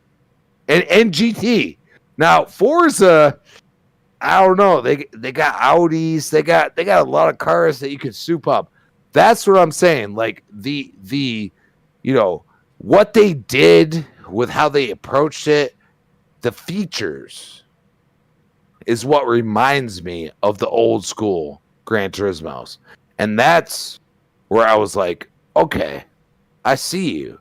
But, I mean, and I don't know, like, I haven't been into sim racers in a long time. I'm more or less like, I was old school, like Need for Speed, Hot Pursuit, stuff like that. Like, but before that, I was definitely like Gran Turismo all day. I loved them. And it's like, I don't want anybody to say, like, dude, like, you gotta wait for Forza Motorsport before you go and talk some smack. I'm not saying any of you guys. No, I'm not saying any of you guys. But I'm saying there's a lot of people that. We're going off what's out right now. Forza Motorsports is not out right now. So how can we look at? And by the way, this Digital Foundry did a whole deep dive on it, and they clearly said, yeah, Forza has more cars, but GT was the better looking game, had the better HDR and the more detailed game. You're talking about. I'm talking about motorsports. GT Sport versus Forza 7. Mm-hmm. That's what they went over. That's not even comparative either. That's what I'm trying to tell you. What do you mean? They're both the motorsport. The motorsport against GT's not comparable? No, it's not. No, Sport is against Horizon. It's not. It has a more arcade aspect to the way the driving is. And it also is totally different. I'm not talking about that. I'm talking about, people bringing up Horizon against, GT7. It doesn't make sense. Yeah, that don't make sense. But I'm telling you, GT Sport already looked better than Forza 7 is what I'm telling you. Not Horizon, Forza Motorsport 7. That's not me saying that. That's the main concept of saying that. Okay. So hypothetically, like you said the other day, that you think that it looks way better than Horizon. Okay. Yes, because Horizon. You know why I said that? Because Horizon is the best looking racer right now. That's why I said that. Because right now there's nothing that's prettier or looks better than Horizon. Dude, but we're talking about a game that is completely open world that has you're missing the point here, buddy. You're not getting what I'm saying. No, I'm not. Like, don't give me that. Don't give me that. Okay, you are talking about a game that's completely open world. Okay, compared to a game that's on a track and you are looking at the cars. I'll tell you right now, the cars are comparable, but the open world is bar none, and that is off of last gen stuff. So I think he was giving kudos to Forza Horizon. I don't know about that.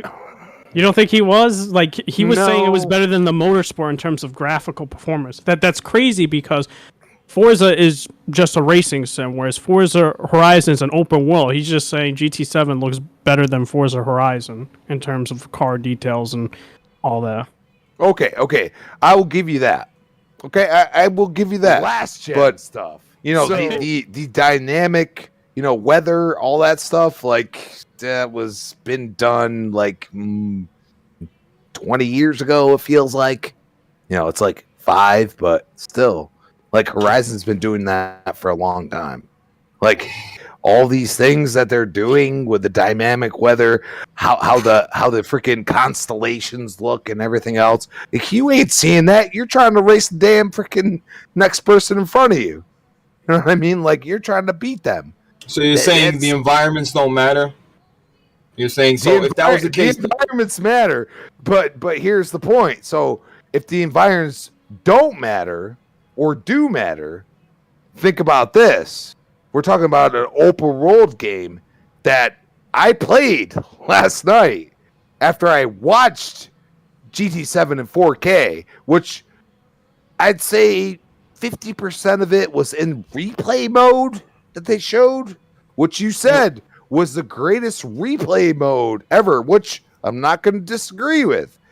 That's my problem. It's that you don't compare it to a open world. But what about game. the regular gameplay? Just what about the all right, what about, you said 50% was replay mode, right? Let's There's just say no regular gameplay yet. There's no regular gameplay in GT7. Okay. I want to see. I don't want to see, you know, the pictures and the replays. I want to see people actually play the game. And so you're saying it's not going to look the way it looks. I didn't say that. All I said is I want to see it. I'm just trying to clarify. That's look good. I'm not saying that's not. Clarify with you. I'm not saying that's not going to look good. What I'm saying is I see a lot of times, you know, a PlayStation exclusive comes out and it's like, let's see the screenshot and everything else. How about people actually playing the game? And don't get me wrong, you see it in God of War. You see it in a lot of games that are bar none. Crispy. You know how many Forza screenshots I see every day? You know, I see Cole Eastwood posting 1,000 screenshots of Forza and it looks incredible. Well, I haven't played the game since it came out. Will you want to watch me play it? Because I see with my own damn eyes. Okay? And like I told Bit, I said, this don't look right, and I'm going to wait for the 4K. And he said, no, this isn't even streaming right. And as soon as he did that, I said, oh, this looks way better. You know what I'm saying? What I'm telling you is like, I don't want to see no screenshot. I want to see people, you know, this is the greatest game in the world. Play the game. Show me.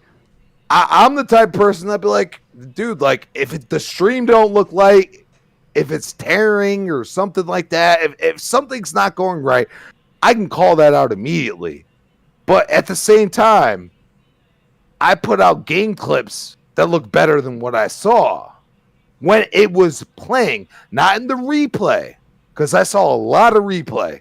And that's where I'm concerned. And it's not saying that, like, the game's coming out on time, it's doing everything that you guys want to, but do not go and say, like, it's better than Horizon. Like, you gotta wait till the game's actually played. Because I watch PC players play Horizon, and they absolutely adore the game. Okay, so do I.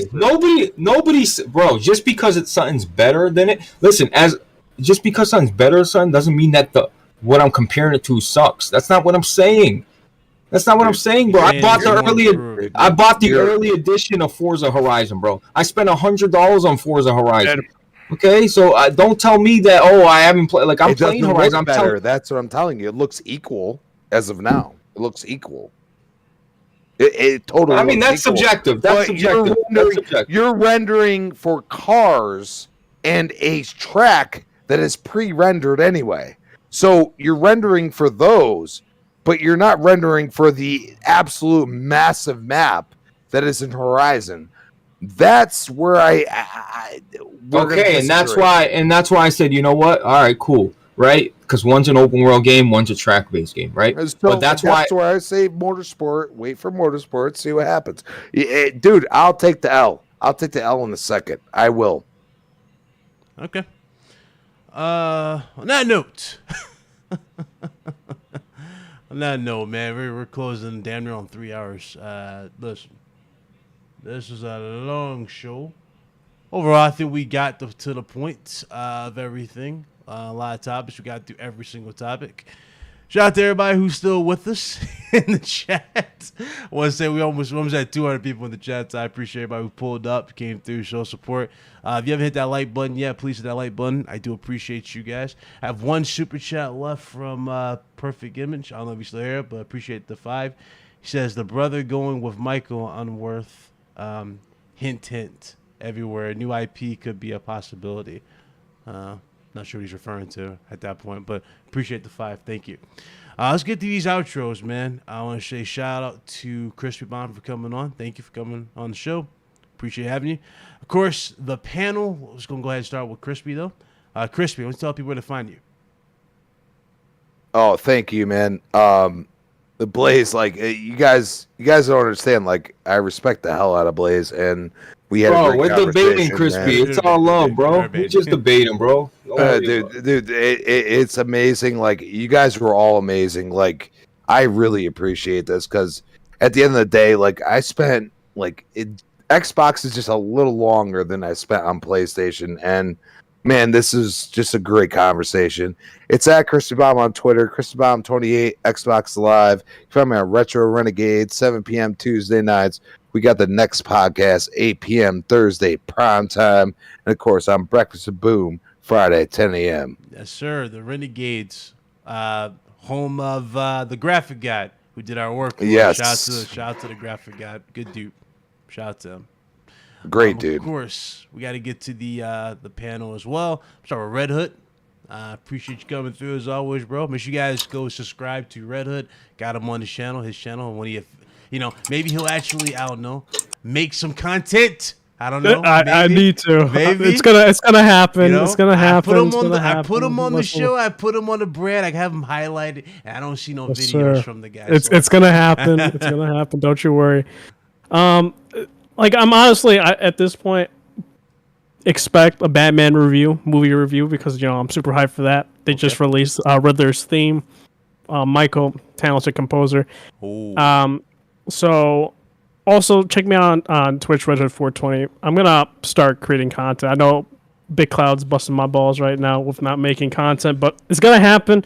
It's just the timing is gonna happen. So appreciate being on, and make sure to like, sub, follow everybody here. And it was a cool, spicy episode, and I liked it. I like how you said spicy. Spicy. That was funny. That was funny. You son of a bitch. I see what you did there. Paul, thanks for coming through, Paul. Tell people where they can find you, brother. Make sure you guys follow him on Twitter. What's up, bro? Yeah, thanks, guys, man. I agree. Spicy. I'm a big fan of the spicy, man. I like anything spicy. My lunch was spicy. I had a spicy chicken. Oh, God. But yeah, you guys can check me out. I have my own website, but the main spot that I like to hang out is on Twitter. I'm on Twitter all the time, so check me out at Next Gen Player. Just send me a message. Let's do some chatting online. There you go. And of course, Blaze 4K. Yeah. If Crispy, like you said about me, like I said, man, I don't respect you. I absolutely, no, I'm just playing. Look, Crispy, bro, it's all debating, bro. It's all good, bro. Listen, especially especially when it comes to visuals and art style, dude. I don't want to hold this up, but like, you like what you like, bro. That's it. No one's gonna tell you differently, bro. You know what I mean? I like the color blue, you like the color red, and we can turn blue in the face until you know what I mean. So everything's subjective, especially art style and shit like that, man. And if you like Forza better than GT and you stand on that, you stand on that. I was just giving my opinion, bro. My opinion doesn't mean it's factual, right? I'm just basing it off my eye vision. You know what I mean? Same here, bro. Same here. So bro. It's all good, brother. There's no bad malice. Look, we can debate. Yeah, it gets a little spicy, but you know what? We kept it respectable and we kept the show going. That's all that matters, bro. Here's a spicy thing. Who has better eyes, you or Crispy? Oh, let me stop. Yeah, I got bad eyes, so. I actually am blind in my right eye. I'm not joking. I swear bro, I'm plus 475 in both eyes, bro. Basically, anyway, I'm blind. But that's crazy. Okay. All right. Crispy, but yeah, look, yeah, it's I'll definitely need a couple Advils after the show. I'm not gonna lie to you. But yeah, other than that, bro, thank you, Red Hood, Big Cloud. Thank you for on the show, Hunter. You know, this was a long show, man. And, you know, I don't know. Yeah. And usually we haven't got spicy like that in a long time, so I don't know how Hunter was going to take it. He just sat there and just kind of... Hunter just sat there and with his popcorn, just enjoying it. I was worried about Hunter. Soaking it in, man. Yeah. Commenting where I needed to.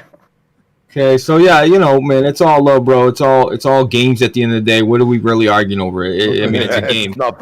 Nothing. Doesn't mean we can't debate about it and give our opinions, you know. And if it gets spicy, fuck it, it gets spicy. That's you know, that's what's gonna happen when you're swapping opinions. So anyway, we were respectful, bro. We were respectful. We were right, because other people would have fucking lost their mind, bro. Listen, I'm not, you know. No, let's just anyway. Guys, a lot of stuff happening. These guys know they're blown away. We got a big show. We got something big for you guys in March. We're going to see if we can get something for this month. I'm going to try. But if not, we got next month, and we'll go off of next month. All right? But in terms of news, obviously, Fridays, 5 p.m. EST, that's where we at. RGT will be here. That good convo, straight gaming talk, nothing else. And we'll obviously cover whatever else we need to cover. Appreciate everybody on the channel. A lot of new subs this week. It's been a very busy week, so I appreciate everybody. And look out for IGN. You'll see my work on IGN in a couple days.